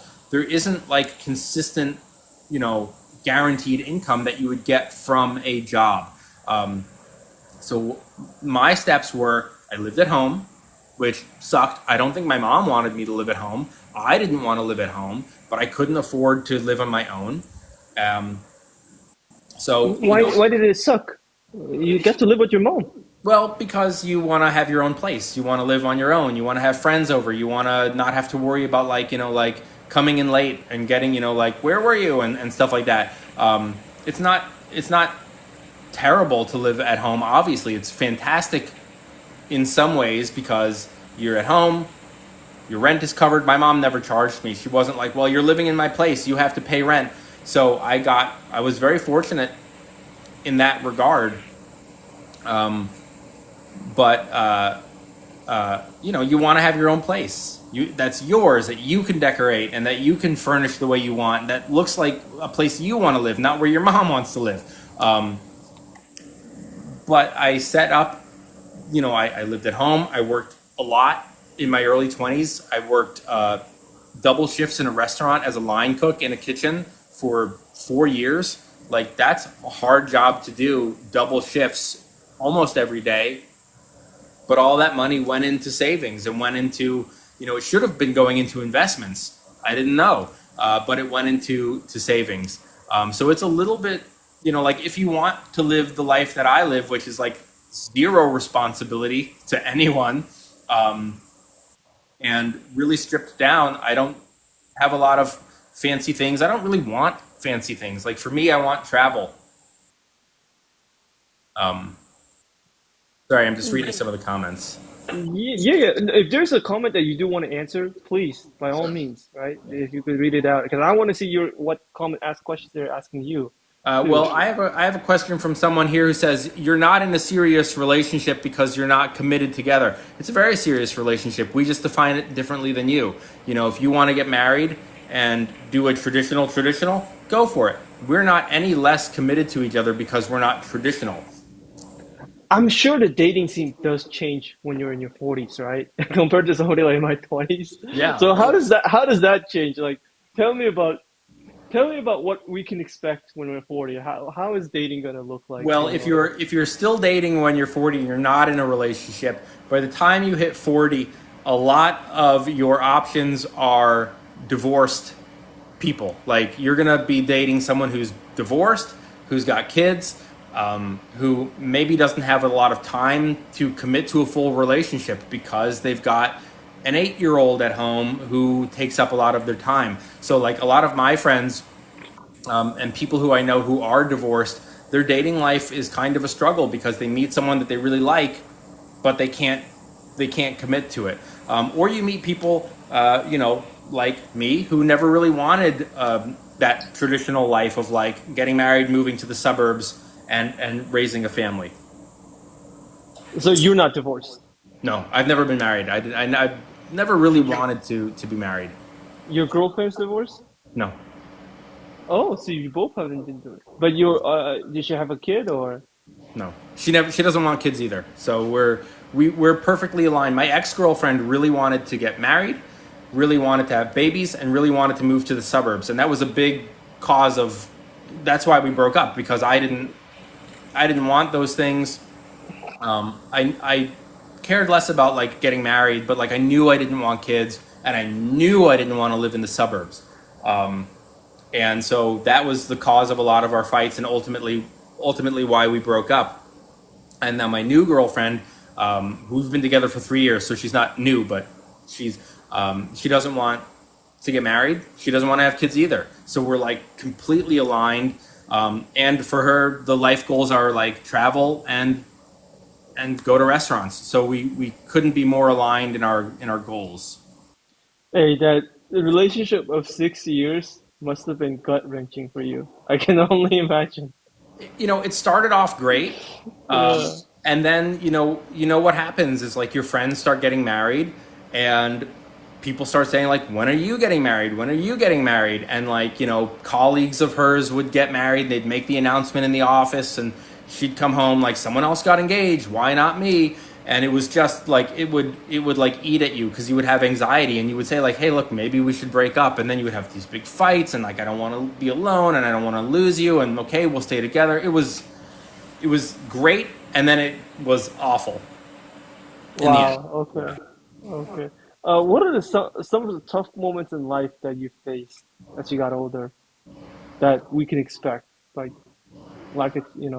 breakup is one of them. That's a right? That's a that's a gut punch that Right. even I have a little bit of experience in that. But what else? What other things? Yeah, ending a relationship is really, really hard, but also staying in a relationship that isn't working is also really hard because you're trying to figure out, like, can we make this work? Should we not make, is it over? Should we try to find a way to compromise? So working through all of that, like breaking up sucks, but also staying in a relationship that's causing you, like for me, I was waking up at like 2 in the morning having panic attacks. And then like I was like, this doesn't feel healthy or right. Also, as you get older, not just in dating, but also as you get older, like your friends start going through some really hard times. You know, they have lifelong careers. You know, they're 20, they've been working in the job or in a certain career for 15 years. All of a sudden, they get laid off, and they have kids. You know, and they have a mortgage, and their partner is, you know, a stay-at-home wife or stay-at-home like a housewife or a house husband or whatever they are. And now all of a sudden they're out of a job, and that's really hard. And you're watching them like sit at like the dining room table with their calculator going like, oh my God, I just lost my job and my partner's not working and we've got a kid and a mortgage. How are we going to do this? So that's hard to watch. Watching your friends go through divorce also sucks. As you get older, people die. So like, you know, you have friends who pass away suddenly, like out of nowhere, someone is sick and then they're dead. And you're like, oh my God. So that kind of sucks. Also watching your parents get old is really hard, and watching your parents' friends pass away. Cause like my mom had 8 friends in the last year die, and they were her closest friends for her whole life, which means I knew them too. And it was like one after the other. And then you're watching your mom go through like calling you and being like, my best friend died. And then 2 months later, my other best friend died. And then 3 months later, my friend's husband just died. And then 3 months later, you know, so it's not always great to get old. It's pretty hard. And your grandparents die too. Gotcha. So So two this is things that turning out to be a real bummer at the end of this life. no, but it's things that we can expect, right? Sure. We have to be prepared for them. Two Absolutely. things that stood out to me. Seems like you have a very good support group with friends. It seems like you have a lot of friends. Are you an extrovert, Senor Ken? I am a humongous introvert. You're a But humongous introvert. Okay, all yeah. right. But Um, I do have a lot of, I don't have a huge friend network. And I don't want like a huge friend network. Like, have you seen those memes where it's like when your friends cancel the plans for that night and you're like, yes, like I'm kind of that way. Like I make plans, someone has to cancel and I'm not like, no, like, I'm like, all right, cool. I get to like sit on my couch and watch TV. But I do have a really small friend group, but they're like very loyal. They've been very good friends. That's all you need. You know, you don't need 40 friends. Nobody wants, 40 friends. How often can you see all those people? makes sense. I've always been like close knit. Like even in high school, I had like 3 or 4 really close friends. Um, and that's perfect. That's all you need. And the second thing that stood out to me is that you're very close with your mom Yeah. still, right? That's amazing. Yeah. My mom That's actually lives right down the street. And it's in the place where I grew up. So she's still in the same place, same apartment where I grew up. I moved, it's maybe a 15-minute walk, where I live. And we are very close. wow, Yeah. wow.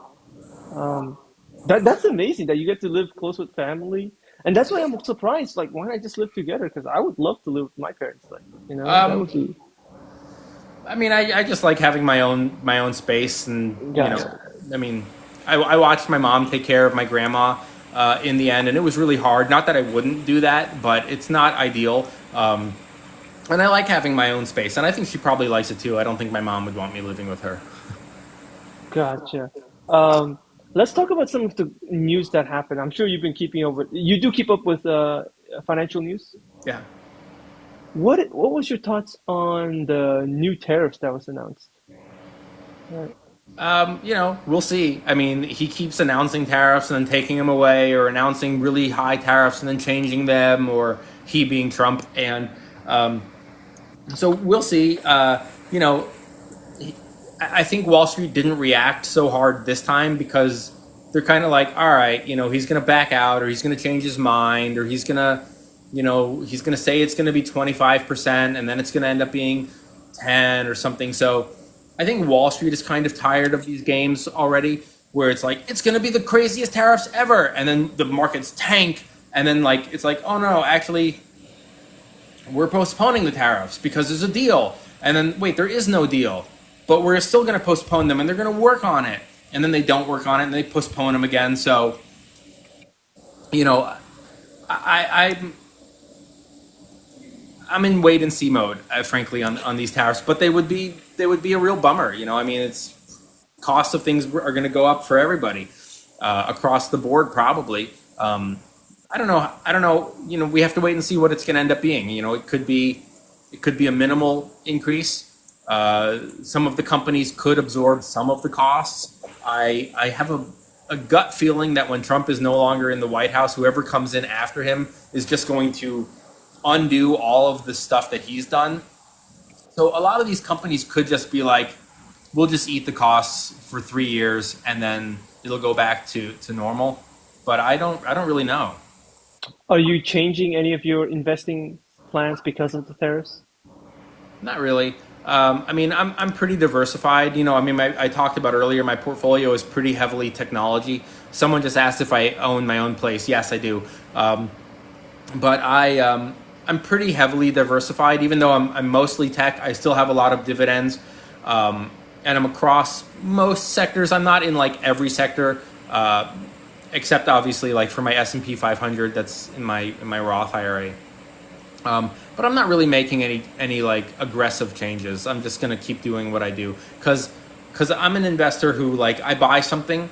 I don't think I buy Kava, and I mean Kava has some concerns like inflation, food costs going up, interest rates, tariffs. All those things could impact Kava short term, but 20, 30 years from now, are we still going to be talking about Trump's tariffs on Kava? Probably not.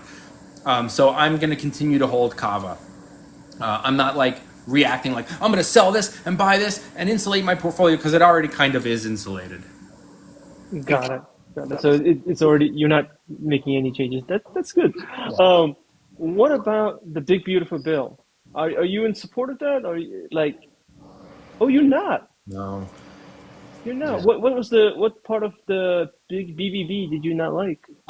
Everything. I think it's going to be, it's going to be great for corporations. It's going to be, I think, very bad for the middle class. I think it's going to be very bad for the lower middle class. I think a lot of things are being cut to fund taxes, tax breaks for the super wealthy. I saw a video on here the other day where this guy was talking about a friend of his, and he's like, my friend is worth hundreds of millions of dollars. He is exceedingly, insanely wealthy.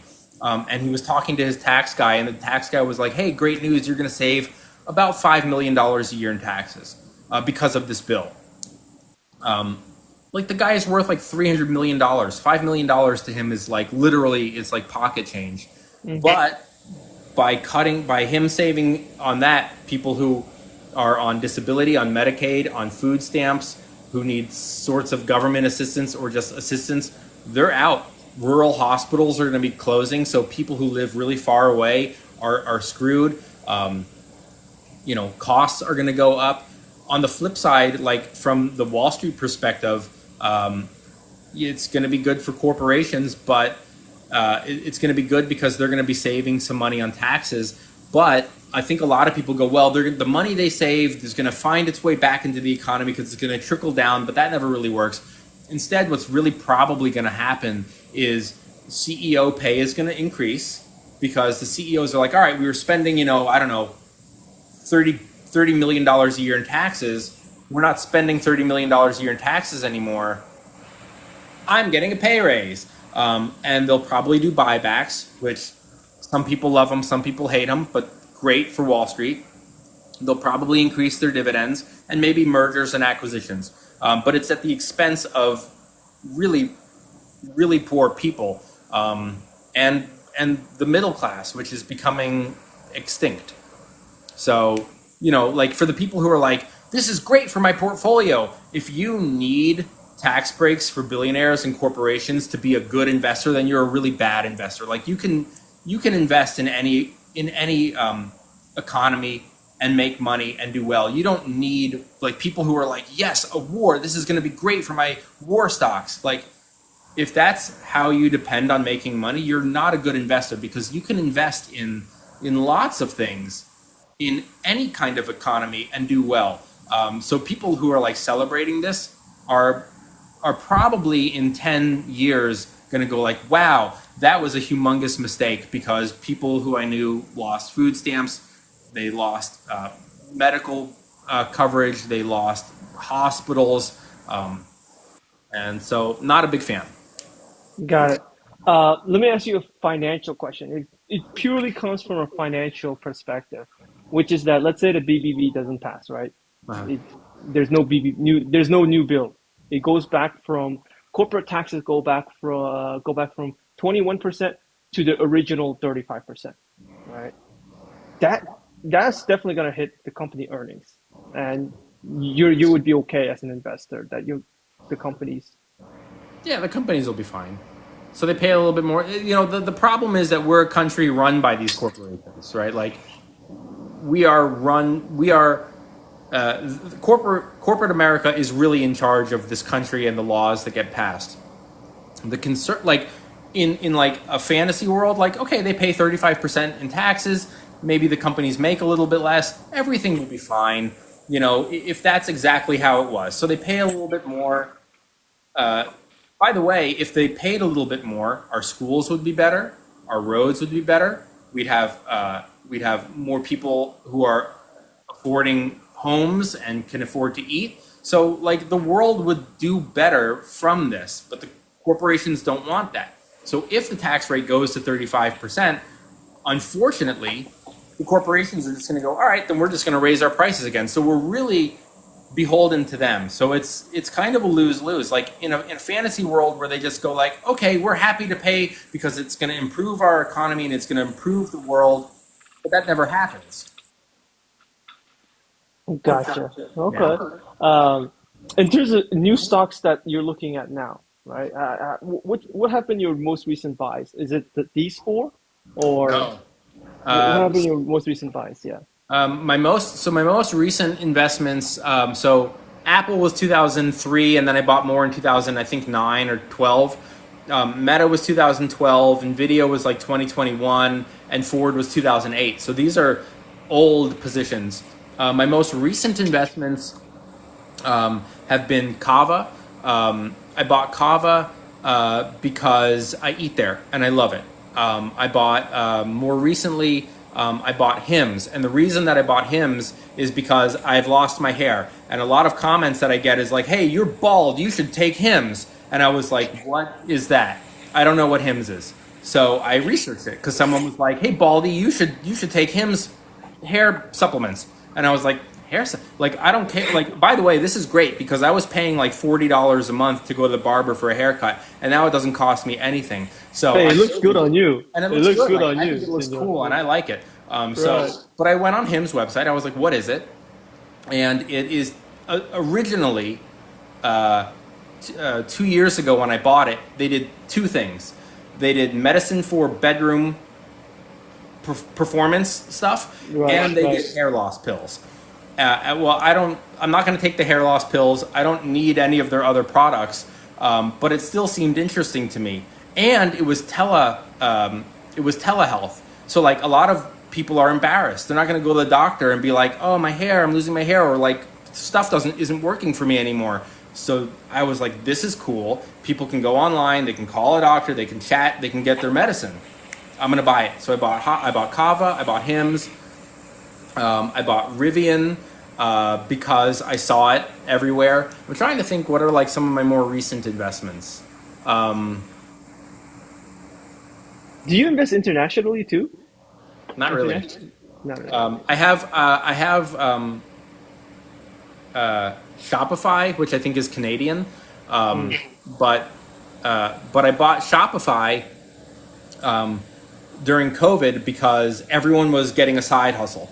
And if you ever watched, TikTok, it was like, buy my T-shirt, buy my water bottle, and it all came from Shopify. And so that's why I bought that. So that's, I think, my only. Maybe I have like some other random company, um, but for the most part, no. My take is most of the companies that I own, even though they're based in the United States, are international, right? Like Apple doesn't just sell iPhones in the United States, they're global. Nvidia doesn't just sell semiconductors here, it's global. Meta is, WhatsApp is like the biggest overseas messaging app on the planet. Um, you can do that with probably most companies, but like Waste Management, they pick up trash and garbage in the United States. Verizon, mostly United States. Um, I think maybe they're overseas a little bit, but like the vast majority of these companies, McDonald's, they're international. So you are getting international exposure um, by owning some of the larger companies. Gotcha. Um, when it comes to, well, there was another question I was going to ask, but let me get back to that. There was a separate topic, which is that at 40 years old, do you still feel like you're 20? Or you do, yeah. Oh yeah. I like I had like the biggest problem turning 40 because I don't feel 40, and all of the like I mean how social media is. Anytime you say your age, the comments are like, "Did you say 40? You look 80."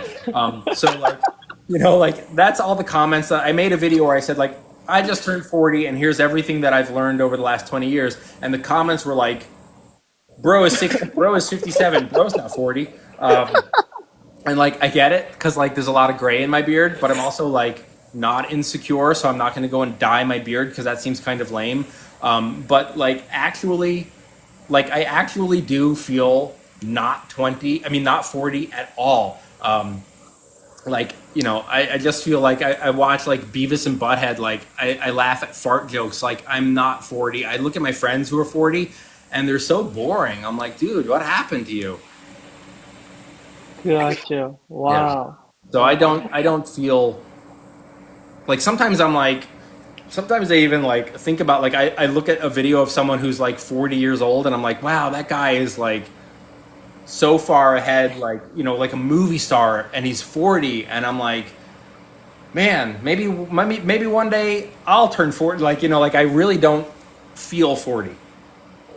Would you say from 20 to 40 you're more mature, but that's about it? Or is it the same type of maturity? I don't even think I'm more mature. I think I'm less mature now. Oh, okay. No, like I definitely feel more mature, and I definitely feel like wiser now. Not just in the world of investing, but just I mean like the longer you live, like the more stuff you've seen. Um, you know, uh, like an example I think that comes to mind is like 20-year-olds now on social media are like outrage is like like everything is an outrage, everything is boycott, stop going, we're no longer supporting this, we're no longer supporting that, I'm outraged over this, I'm outraged over that.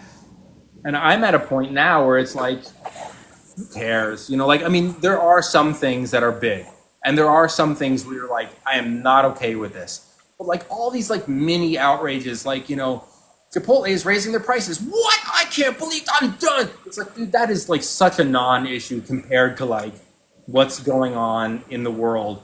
So you definitely like learn to gauge like, all right, this thing doesn't really bother me. That thing over there does bother me, and I'm going to put my effort into being upset about the big thing, and the little stuff just kind of rolls off you. Tell me how you feel about the younger generation. Now I'm starting to have. I used to be the youngest generation, Gen Z, and Yeah. now we start having these Gen Alphas, which are like very different from Gen Zs. So how do you, when I get to your age, like how do you feel about these two lower generations below you? I mean, from what I see, there's a lot of like super indifference about the world, which is a bummer. And you probably see this too on your videos where you're like, "Oh, I'm investing in this thing for the like next 20 years." The comments that I get is like, "The world won't exist in 20 years," or like, "What's the point? I'll never be able to retire." And so there's like the one side of that that's really depressing, where it's like these guys are like 20 years old and they should be excited, And I do kind of blame social media too, because it's constant outrage. And if your algorithm, like for me, my algorithm knows that I like cooking videos. So if I watch a cooking video, it's going to show me another cooking. And if I watch like an outrage of like, we're boycotting this and we're so mad at this, then that's all you see. And so if you're scrolling, every video is the world is ending, people are dying, people are losing their rights, people are losing their healthcare, people are dying, there's a war, there's another war, there's an evil corporation, there's an evil billionaire, there's another evil billionaire. And like, I didn't have that problem when I was 18 because this didn't really exist. Social media didn't exist. So I wasn't like inundated with negativity all the time. And now it's like all people see. And so I think that's kind of depressing. But on the flip side of it, like there are people who follow me and they DM me and they're like, hey, I'm 16 and I'm thinking about investing. And that gives me a lot of hope because I'm like, man, if I was 16, like really actively planning for my future, you can have a great life by the time you're 40. All right. Or majority of your viewers, how old are they? The range So age? the majority of my viewers are like 25 to 40. I have Mm. a pretty big like 12 or 15% that's like 50 and above. Like if you check on your like analytics page, it'll be like 18 to this to that, that to that, and then it stops after 50. It's just like 50 and up. So like I have some people who are 50 and up. I have some who are 18 to like 25, but the vast majority is like 25 to like to 40, which is great. But I would love even more to get like because a lot of the stuff that I get is like, hey, I'm 40 and I've never invested, or hey, I'm 50. Is it too late? And like, of course, I want to help those people and answer their question, but it's a lot more exciting to get like someone who's like, hey, I'm 16, what should I do? Than like, hey, I'm 50 and I'm divorced and I don't have a lot of money, because you have to be really like honest with those people and be like, dude, if you're 50 and you have nothing invested, it's gonna be really, really hard. So I prefer to like get the followers who are you know early 20s, where they're like, is this something I should be doing? Because man, if you can start this now, your future is going to be, if everyone's so worried about like the state of the world in 20 years, having some investments can really remove some humongous causes of stress. Let's talk a little bit about that. The 40-year-old that never invested, Yeah. right?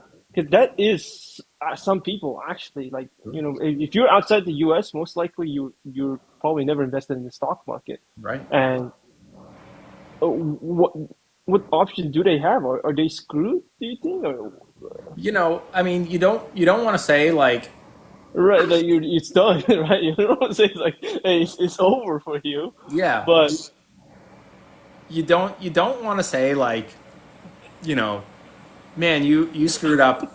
God, I wish you could go back 20 years, like, but the reality is, it's a lot harder.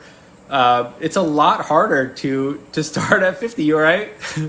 Cut. do we say do we say you gotta buy a time machine? What Yeah, is that? like, you Right?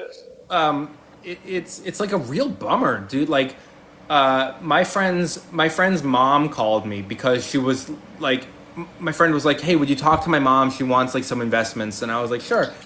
And she was like 58 years old, and she was like, I'm almost 60, my knees hurt, I'm having trouble walking, I really want to retire in the next 2 years. And I was like, great, what do you have invested? And she's like, nothing.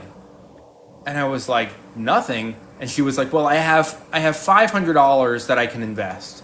And I was like, okay, and I got out the calculator and I was like, well, $500 a month. And she was like, no, no, no, not $500 per month. Like, that is all I have. And I was like, and she was like, can you give me like a hot stock? And I was like, it doesn't even work that way. Like, even if you put $500 into something that went up, 300% in a year, you wouldn't be a millionaire. So it is a bummer to like, I try to what I say to people who are like, "Hey, I'm 40 or I'm 50," is you might not have like enough to like fully retire, but at least it's going to be something, right? Like if you can do, 500 dollars or 2,000, the older you get, the more expensive it becomes. Like if you're 20 and you're investing $200 a month for 40 years, you're a millionaire in retirement. And that's not gonna be it. Like as you get older, you will invest more. So, but if you're 50 doing $200 a month, you're gonna have like $12,000 in a day. Like it's nothing. You have to invest like $7,000 a month to have 1 million in retirement in a 10-year window, and you need the markets to go in your favor, and you need also $7,000 a month, which like nobody has. So instead of let's like leading with like you're screwed, you're never going to retire, you're going to die in your job, I try to say like maybe you make some changes, maybe you invest as much as you can. You maybe you can get a little bit of money and you can work part time or you can work seasonally, and just try to like be a little optimistic. Yeah, yeah, definitely for sure. Because, but it is a very tough situation, right? Yeah, I'm it's thinking scary. for yeah, I'm thinking for myself. Like, it's like, damn. Let's say I'm 40 years old and I have no investments. Right. What am I gonna do? Um, I'll probably have to move to a state that has no low state income taxes, Right. right? Or maybe a Florida, and just a lot of work, a lot of hard. And the crazy thing is, that's when most people usually. I think that for Gen Z, Yeah. Gen Z, the average age, sorry, the median age is about 25 for a first time investor. But I think for like boomers, it was like around 35, so close to 40 when they first started Right. investing. Yeah. Right. Like, nice thing is at that time they could buy a house. Right. Yeah. Look, my when my mom moved to DC in like 1970, and she started working, she was making like 60. She was making like I think 80 grand a year, but like an apartment was 60 grand. And now she was a speech therapist, but like now, maybe she's making $120,000 like today, but that same apartment is like $500,000, or way more. So it's tough. Like I've also had people say like I'm gonna move overseas to like a country like Mexico where like the cost of living is insanely cheap, um, just because the dollar goes so much further, in places like that. Um, yeah. Wow. Yeah, it's tough. It's a real bummer, and that's why I try to like gear all my stuff to like I make a lot of videos like if you're 20, you need to do this now because people who are 20 have like no attention span and they're just on to the next thing. So I gotta like hey, please, I'm begging you because if I was 20 and I could start over, this is exactly what I would do. Um, but yeah, someone said, would you ever move to Thailand? Yeah, I would. I mean, one of the things that my girlfriend and I have talked about is like spending a vast majority of our time in retirement or as we get older living remotely, and like I own my place, she owns her place which is right down the hall. We could rent out both of our apartments for income and go to Mexico for 6 months or go to Thailand for 6 months or go somewhere where the cost of living is low. And by the way, also they have universal health care, so you can go. And I saw a video here where some woman went to the dentist here in Texas, and it was like, oh, your dentist bill is going to be like $40,000, and she was like, oh my god, and she went to Mexico, and they did the same thing for like $800. You know, Wow. Wow. One thing I've been seeing a lot, is in the corporate world. Some people just get into forced retirement, right? right? Especially with all this AI stuff Yeah. that's going on right now. I'm starting to see like, oh, like with all these layoffs, it's hard for some of these people to get a job because the skill set they had is completely different in the current job market that people are looking for. So that's something that I started noticing recently. I'm like, oh, there's Right. uh, I've had a few friends lose their job recently, like actually to AI. Like everyone's like making jokes about like, oh, robots going to take their job, but like I've had a few friends recently, who where the company was like, we don't need you anymore. Like Chat GPT can do it. and it's free, or like less expensive, and there's no issues. Um, that's happened. Also, like as you get older, if you've worked in a company for 20 or 30 years, you're probably making a lot of money because you've gotten raise after raise after raise, and maybe the company goes like, "What are we paying you? Like, we'll fire you and we'll hire some 20-year-old for like a third of the cost." Um, that kind of happens too. Tech, someone's asking. Gotcha. Yeah. Can I ask, how come you never built your career in the corporate ladder? It never was your thing? Because in the beginning you were struggling, you were saying, right? Right. Yeah. It just never appealed to me. Like I said, I didn't go to college. So like my dream right out of high school was I want to be a pro wrestler. I broke my back, so I went to a pro wrestling training school. I got thrown over the top rope. I hit the cement and I cracked a vertebrae in my back. So my back was broken, and I was just like, all right, like there goes that dream. I don't know what to do now. And everyone was like, well, just go to college. And I was like, that seems pointless. Like, why? I don't know what I want to do with my life. And they were like, but college is where you will learn what to do with your life. And I was just like, or not. And I've wasted like, I don't know what college cost back then, $120,000. Like, I don't want to take on all that debt just on a maybe I'll figure out my life.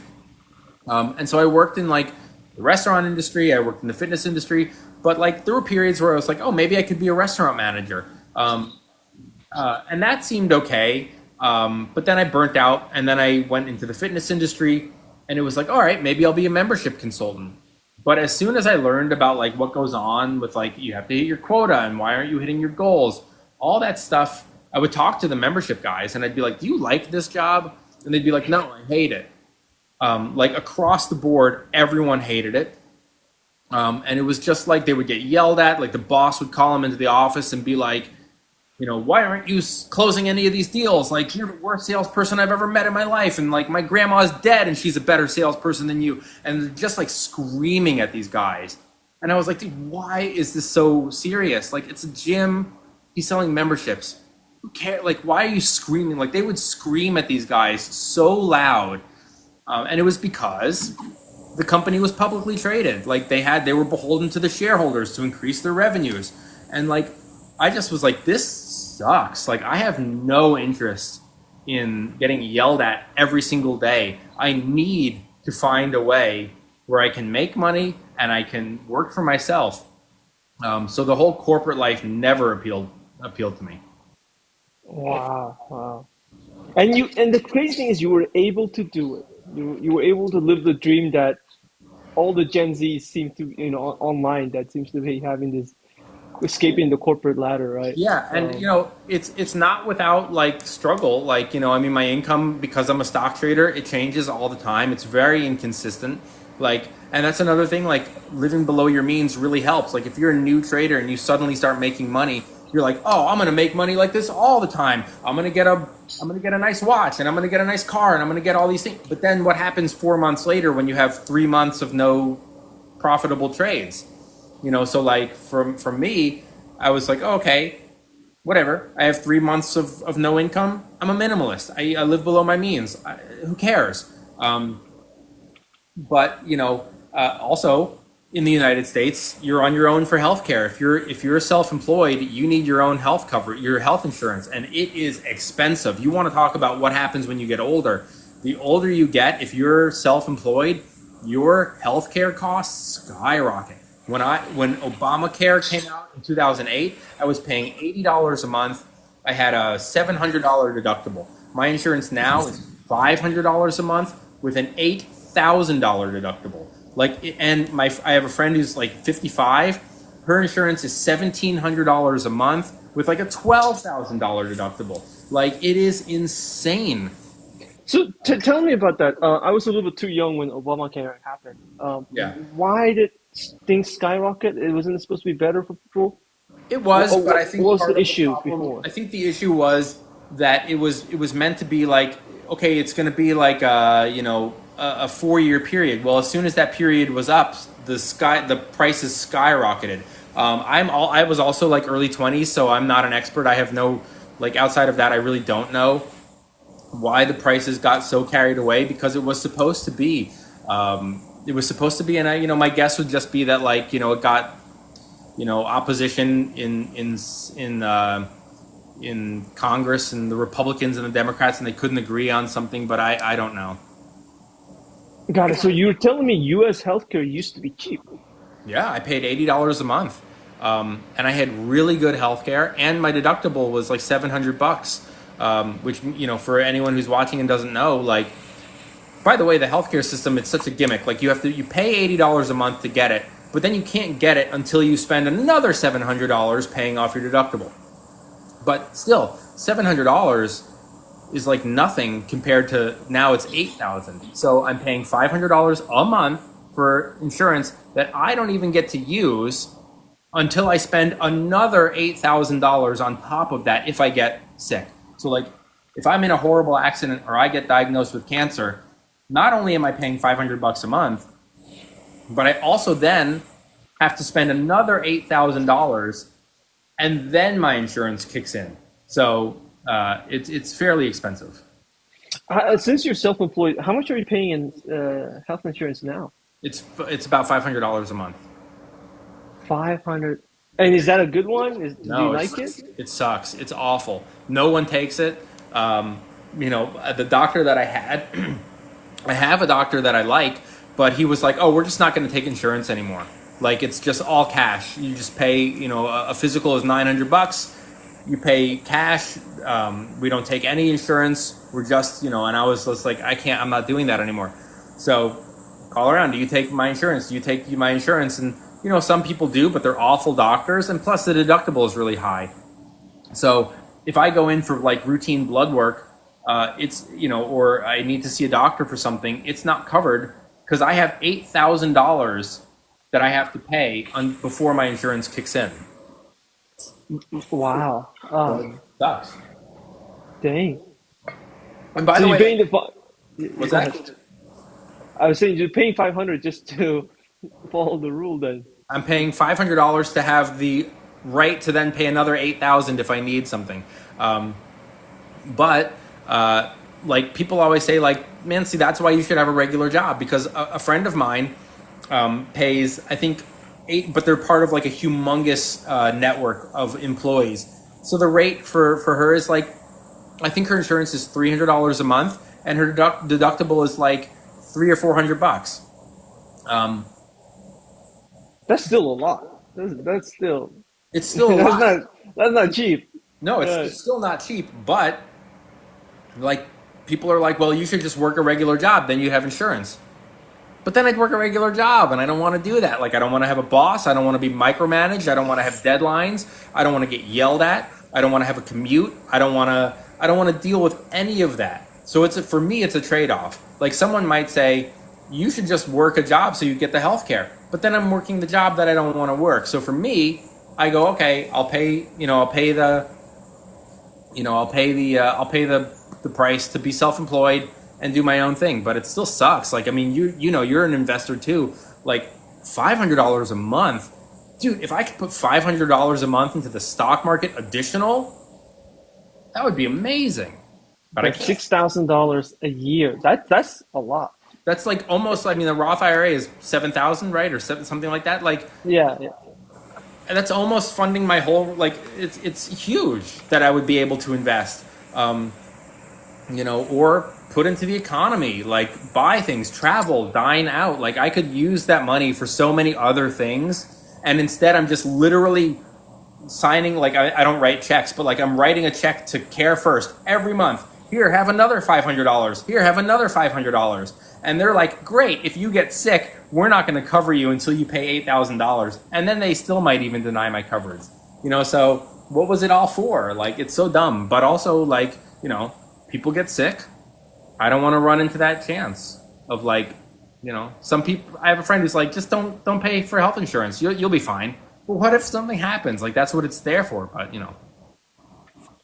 So before you had your girlfriend, have you thought about living abroad? Because if you lived abroad and you make all your income from TikTok, yeah, then you don't have to have U.S. health insurance, right? Am I yeah. correct in that? I've definitely thought about it. But as my mom has gotten older, I just don't want to be in a situation where I'm too far from home. Makes sense. Um, Gotcha. but my girlfriend and I have discussed it too, like living remotely a couple times, a couple months out of the year. All right. But I think it's like you have to, Yeah, it's got to be like what, 11 months out right, of the country, right, something like that for you to get out of the, right. um, Yeah. yeah. Yeah. Washington, D.C., what's the state taxes on that? Uh, Uh, you guys have state taxes though. yeah, it's like 7% or something like that. It's pretty high. Okay. Yeah, dang. Have you thought about moving out of state so that you don't pay this much? I've thought about it. I love living in cities. Like, I mean, you're in San Francisco, so like I love city life. I love it. If I lived in the suburbs, I would be bored out of my mind. And the only other city or place that I would really love to live is New York City, which is the most expensive place, like basically on the planet, outside of like also like San Francisco and so no, I'm very happy here. Like, there's a great food scene. All my friends are here. My family's here. My partner's here. Um, and I like it. I just don't like how expensive everything is. But the trade off, like everything is about a trade off. Like if I moved to Kentucky or someplace like that, my taxes would be lower. My maybe the insurance would be more affordable. Cost of living would be a lot less. But I'd be leaving everything that I love about city life. So I'm making a choice of like, okay, it's going to be more expensive, but it benefits me because I'm happy. Whereas if I lived in Kentucky, I'd spend a hell of a lot less, but I'd probably be pretty miserable. You mentioned Kentucky a couple times. Is that where you're from? No, No? no, Okay. I'm from DC. I don't know why I'm picking on Kentucky. I've never been to Kentucky. Okay. You Um, keep, yeah, okay. Got you, yeah, no, got you. for some reason I got Kentucky on my mind tonight. Maybe Uh, there's good barbecue there or something. I don't know. oh, wow. Yeah. Okay. Um, there's this like Chinese painting behind you. What's that about? I don't know. It looked cool. I You had no bought it. artwork because I'm a minimalist. I have no artwork on any of my walls. And I was like, I'm turning 40. I should probably have some stuff on the walls. So I got this, and I got this one over here that says Szechuan pepper, and it's like the health benefits because I love Chinese food and I love like Szechuan spice. And this, it says it's do or die right here, and I have no idea what this says above it. I could probably use like Google Translate to look, but it just looked cool, so I bought it. Got it. I Got don't it. even play cards. Like, Um, he's playing cards. Like, he's got cards on the table. So like my friends were like, "Oh, do you play poker?" And I'm like, "No, it was like the Grim Reaper. It looked cool, so I bought it." gotcha. Gotcha. Ah, all right, senor.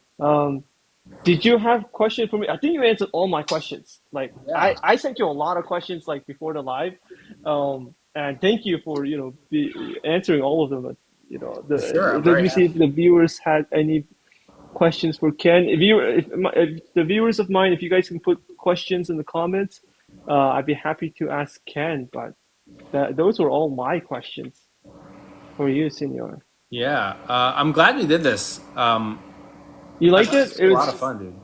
It was good. Yeah. Oh yeah. Because when I did the lives myself, you're talking a lot by yourself, right? It can get tiring. Like if I'm doing a live every single day and I'm Yeah. the only one talking, it can Right. get a little tough. But Yeah. if I do it, let's say I usually do two collaborations a week. Okay.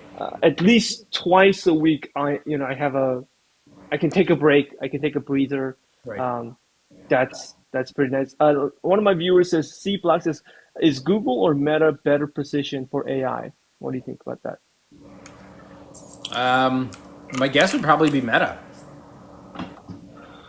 Are you a Google fan? Do you have a Google library or no? Yeah, I have Google stock. You Yeah. have Google stuff. Yeah. I see. Gotcha. And you say Meta because?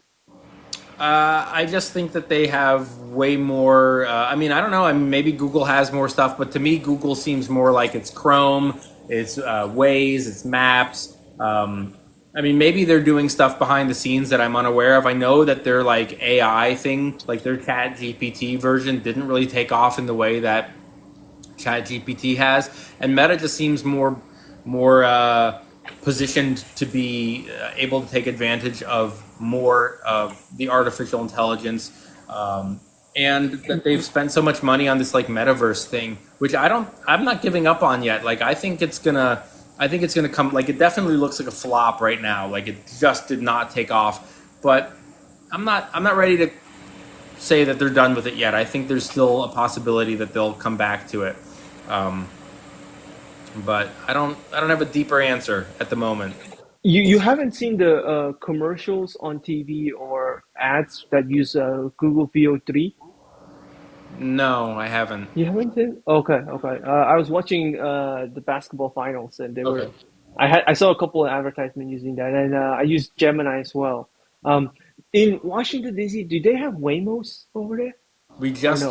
We just got one the other day, um, Gotcha. and there's like a human driving it. Like they're like mapping the streets right now. Okay, okay. But like So, I just saw like all these heads turning, and I was like, what's going on? And then like the car drove by, and it has like the big camera and all the fans and stuff. But there was a person in there. They're from mapping it, so London. it's definitely coming. Right, that was about that's like 3 years ago. That happened in SF, so Right. I remember that. Yeah. Okay. Brutus says, do you have any investments in gold? Do you invest in gold? No, I don't. I mean, it's fine. Like I know there's some people who are like really scared about like the economy is going to collapse and we're going to go back to gold. And then there's people who just like gold because it's like a good hedge against inflation and it's a good way to diversify your portfolio. I'm not like anti-gold.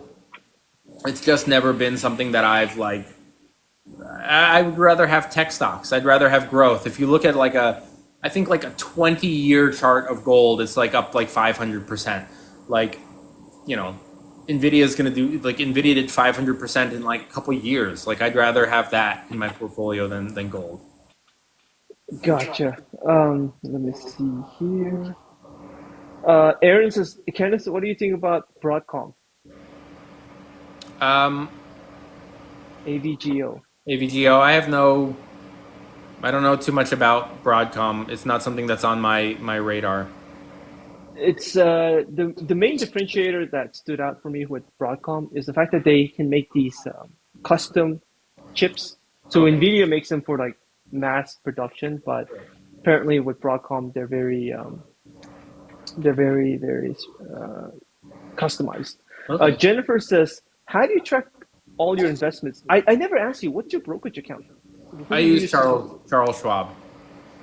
And that's it? That's Yeah. only Charles Schwab? Yeah. So I Oh, used it used to be TD Ameritrade, and then they got bought out by Charles Schwab, and everything transferred over.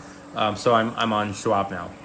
And the way I keep track of it is, I mean, I basically check my portfolio every day, and nothing is like, it can be a lot. Like if you have a full time job and you've got like a 9 to 5, and you've got kids, and you've got just a life, it can be a hard thing to manage, like kids, spouse, work, life, bills. Oh, and then I got to check all my stocks, which is why like ETFs are super great for people who are just too busy to worry about that sort of thing. And then like maybe they have stock in like one or two companies that they really like. But it is kind of like a full time, like, you look at your portfolio every day. Oh, this one's down 7% today. What happened? And then I got to read the news, and it's not ever like, you know, oh, it's down 7%. Like I have to panic and sell it, but like I want to know what's happening with a company that I'm investing in. So it can take a lot of work to just stay on top of everything, which is why like sometimes 10 to 15 companies in a portfolio is like I think a pretty good number. Some people are like, hey, I have like 70 different companies, and I'm like, that's too much. Like, how do you ever stay on top of that? right, right. Brutus is asking, what do you think about Coinbase stock? I know you have some, cryptocurrency. Do you use Yeah. Coinbase for that? Yeah, I have a coin. So I have a Coinbase account, Kraken, and uh, Coinbase, Kraken, and I have another one. I can't remember. It's escaping me. Um, Coinbase, Kraken. What's the other one that I have? I don't remember. I mean, my take on cryptocurrency is that it is so volatile, and that anything associated with crypto is also going to be volatile. So Coinbase stock, like if there's really good news about Bitcoin or Ethereum and it hits an all-time high, Coinbase is going to do that. And if there's a lawsuit on Coinbase, or there's some sort of problem with Coinbase stock or the company or earnings or revenue, then Coinbase drops and the crypto drops. So they're very tied to each other, which is great as a trader. Like if I was trading Coinbase stock, it would be great because it has like humongous swings to the upside. Then it dumps really hard. Then it comes skyrocketing back. And so for a new investor who's like, oh, I have stock in Coinbase because I like cryptocurrency, it could be very volatile. Gotcha, gotcha. Um, Let me see here. I know you have a website, right? Yeah. How much do you pay for that? You have to pay to run the website, right? Yeah, it's like 60 bucks. I think it's under like $200 a year. It's not very expensive. And who do you use for that one? I use Squarespace for the stuff, and Hover is the domain, is where I got the domain from. So I pay to Hover, and then I use Squarespace, and I have no idea about anything websites. I mean, I made it myself, and I think it's fine. Like it looks okay, but the hosting, I think it's about $200. I think about a year. And what's the cash flow on the website? So I know for your videos is like 2,000, right? A Yeah. month. What about the? The cash flow on the website, because I have Google, like I don't sell anything on my website. I don't sell anything anywhere. But my website, I have Google, I have AdSense from Google. Um, and it really depends on how much I promote my website. So like on a good month, I'll make $300 from ad revenue. And on like a mediocre month, it could be 60 to 90. But it really depends on how much I tell people, like, go to my website, go to my website. And like if I do a fundamental analysis video where I like break down the fundamentals of the company, I have the template that I use on my website. It's under the menu, and I'll say like at the end of the video, I'll say like, go to kennethsuna.com, click on the menu, and you can have this for free. And then I'll make like $20 that day. But other days, like if I don't mention the website at all, like today, if I checked, it would be like $2. Gotcha. Have you been worried about AI on that one? Because with AI, it's like people are not going into the website. Like they just use ChatGPT or Gemini, right? For sure. So like I think there's a lot of sectors, or not sectors maybe, but like businesses that will die out as like the older generation dies out. Like my mom still gets on the phone and calls a company to ask them a question. I don't call anyone. I go on the chat. And so like as soon as like the older generation, like there's not going to be, you're not going to be calling companies and calling like, oh, I'd like, a taxi. You just go and get Lyft. And so I think the next wave of like, it's really good right now for me because people want to talk and interact with someone. But as these chat things become more knowledgeable and easier to use, it definitely is a concern where I think like eventually nobody's going to come and ask me anything. They're just going to go to Chat GPT and say like, hey, can you do the fundamental analysis on this company? So it's a really interesting time where it feels like there are some people right now who are like 30s, 40s and older who are like, show me how to do it. And the 20-year-olds are like, I don't need you. I'll just go to Chat GPT and say, hey, you do this. So yeah, it's definitely a concern. Got it. Um, Before we end off the live, right? Because wow, we've been doing it for almost 2 hours, 30 minutes, Yeah. right? On my end, it says 8,200. Is it the same amount of viewers or is it different per? You have 8,000 people in your live right now? No, no, not in my live. Like, what do you call it? Total views. Oh, Hey, we had 8,000. That would be. yeah.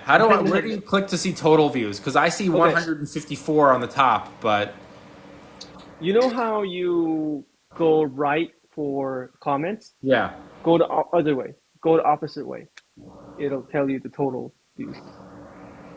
Oh, 6,400 is what I have.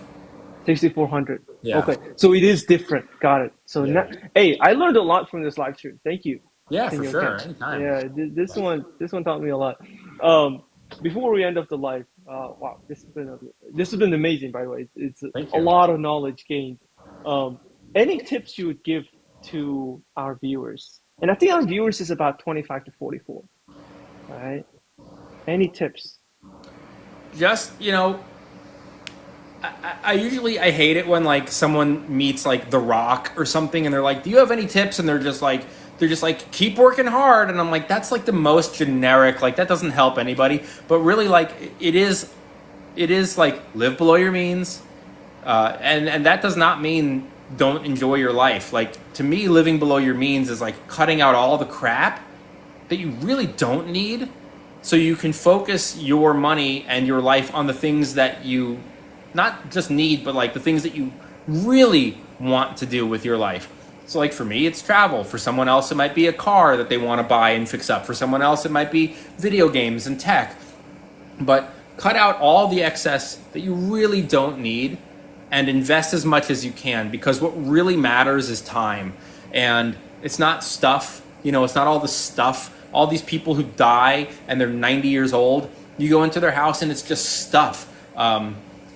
And they could have had such a higher quality of life if they had a little bit less stuff and a little bit more money invested into the market. So my advice is live a little bit below your means. Don't wait until you're 60 to do stuff. If you want to go somewhere and you want to do some experience or you want to see something and go to a Metallica like we went to see Metallica in Mexico City last year. Like that was a goal of mine since I was a kid. Like you got to do the stuff while you're able to, but also plan for the future and live below your means. And just investing is really easy. It's really easy. Don't overcomplicate it and just stay consistent. The only thing I would add on to that Yeah. is like I remember my earlier days, right? I didn't have that much money. Right. I'd have to have two jobs. Hey, you got to do what. The nice thing is that in my early 20s, I because I didn't know what work was about, I learned a lot. So I had two jobs where both jobs I was learning a lot. Now, when it came to a part where I stopped learning at a particular job, there was one minimum wage job where I stopped learning, and I was like, hey, at that point, I will sacrifice that job, right? I Yeah. will end that job and learn a new skill that would pay me higher. Now, what is a new skill that would pay me higher? At the time, it was coding. At the time, it was public speaking skills. Like being able to do TikTok lives have helped me so much in my job. Holy cow! All right. So you got to think about things that, what type of jobs that you want that is paying higher. What skills does that person have? He's able to public speak. He's able to have a technical skill, maybe coding. He has an accounting degree, whatever that person has, and increase your skill sets every single year. Yeah, absolutely agree. And also, like, I have a lot of people who follow me who are in their 20s, and I say, like, oh, if you put $200 a month, and they're like, dude, I don't have $200 a month just to invest. Like, rent is so high, everything is high, all these things are. I get it, but I am telling you, an extra $200 a month is so much easier to get than an extra $7,000 a month. And that's what it's going to be if you're 50. So, like, when I was in my early 20s, I would do all kinds of odd jobs. I would put up signs in my neighborhood. In the winter, I'll shovel your car. I mean, you're in San Francisco, so you don't have a snow problem. But like, I would say, like, I'll shovel your car in the winter. I'll walk your dogs. I'll cat sit. When I lived in an apartment building, a lot of old people lived in the building. I'd say, hey, I'll carry up heavy packages. I'll carry up your groceries. I'll do anything.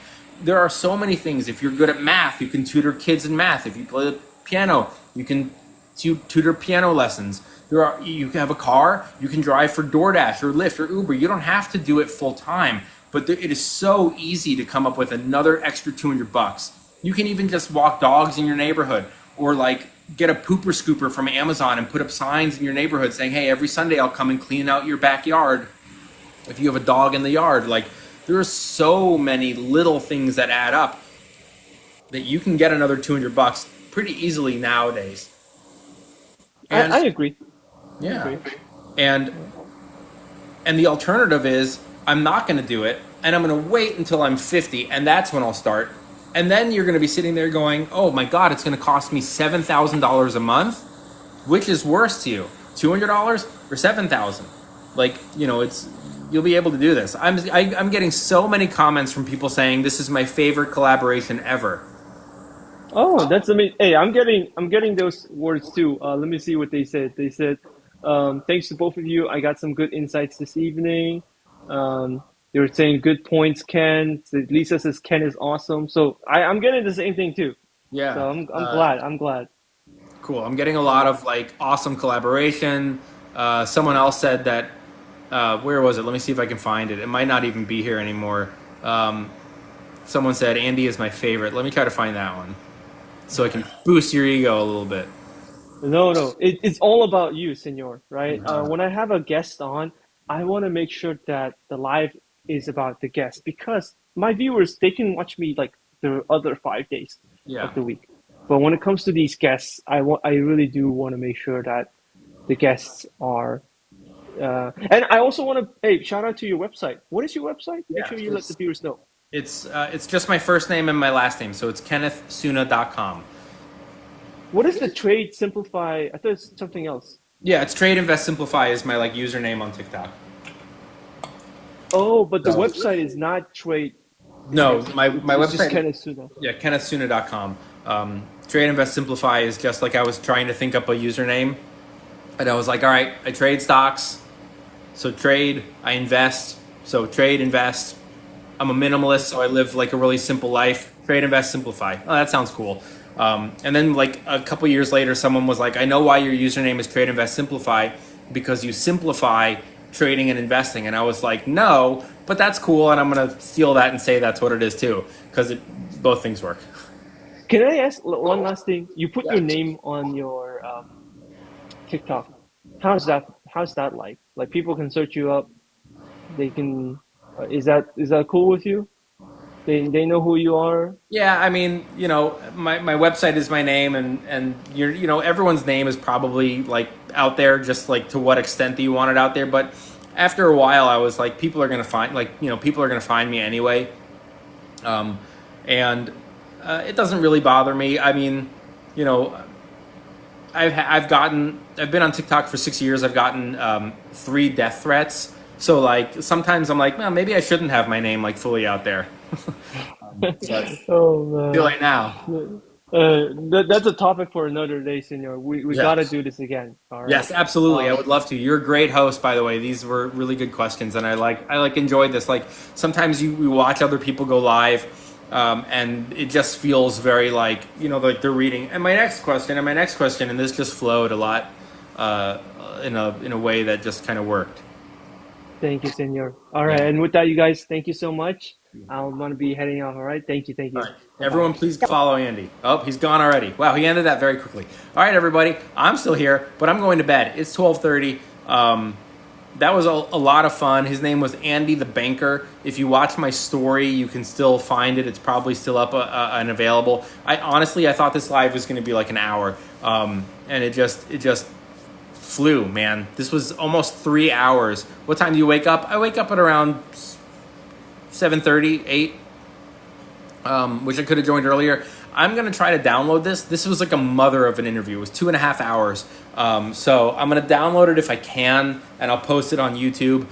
It was just a lot of fun. I really enjoyed it. Miguel, thank you so much. It says invite Slim Jim to join as a guest. Should I go live with Slim Jim? Like, why not? Anyway, that was a great live, but I'm off to bed. I don't know if I'm going to be live on Sunday. Do you have investing content on YouTube? Yes, I do. My YouTube is, you can get the link from my bio, but it's youtube.com/Kenneth Suna. And there are a ton of playlists there, and it's more long form content. So a lot more walkthrough tutorials, a lot more investing tutorials that are broken down long form. How can we know if you were live or not? So generally I just go live every Sunday at 10 in the morning. That's the easiest way to remember it. I will update my stories on Saturday night here on TikTok if I'm not able to do the Sunday live. This Sunday, for example, I'm not so sure. because my girlfriend's parents are in town, so we're doing a lot of stuff. Who is your favorite wrestler of all time? Shawn Michaels, greatest professional wrestler who has ever lived. And then, honorable mentions like Stone Cold is awesome. Roman Reigns today is awesome. All right, I'm going to head to bed, everyone. Thank you for watching. 174 people are in here. That's really cool. And I learned a new thing. I can go to the right. So 7,000 people, total views. Really cool. All right, everyone. Thanks for watching. Have a good night. I'm going to bed. I'm pretty tired. I will talk to you all maybe Sunday, maybe not. We'll see. By the way, if you're a new follower, if you came from Andy and you're following me, I'm just going to warn you, there's about 5,000 fake accounts of mine out there. 5,000. As soon as you follow me, they're going to DM you. It is not me. This is my only account. Please remember that. I will never DM you. If you DM me, I'll respond. But if I'm writing you, hey, how are your investments? Block them, delete them, report them. They're not real. All right, everyone. See you later.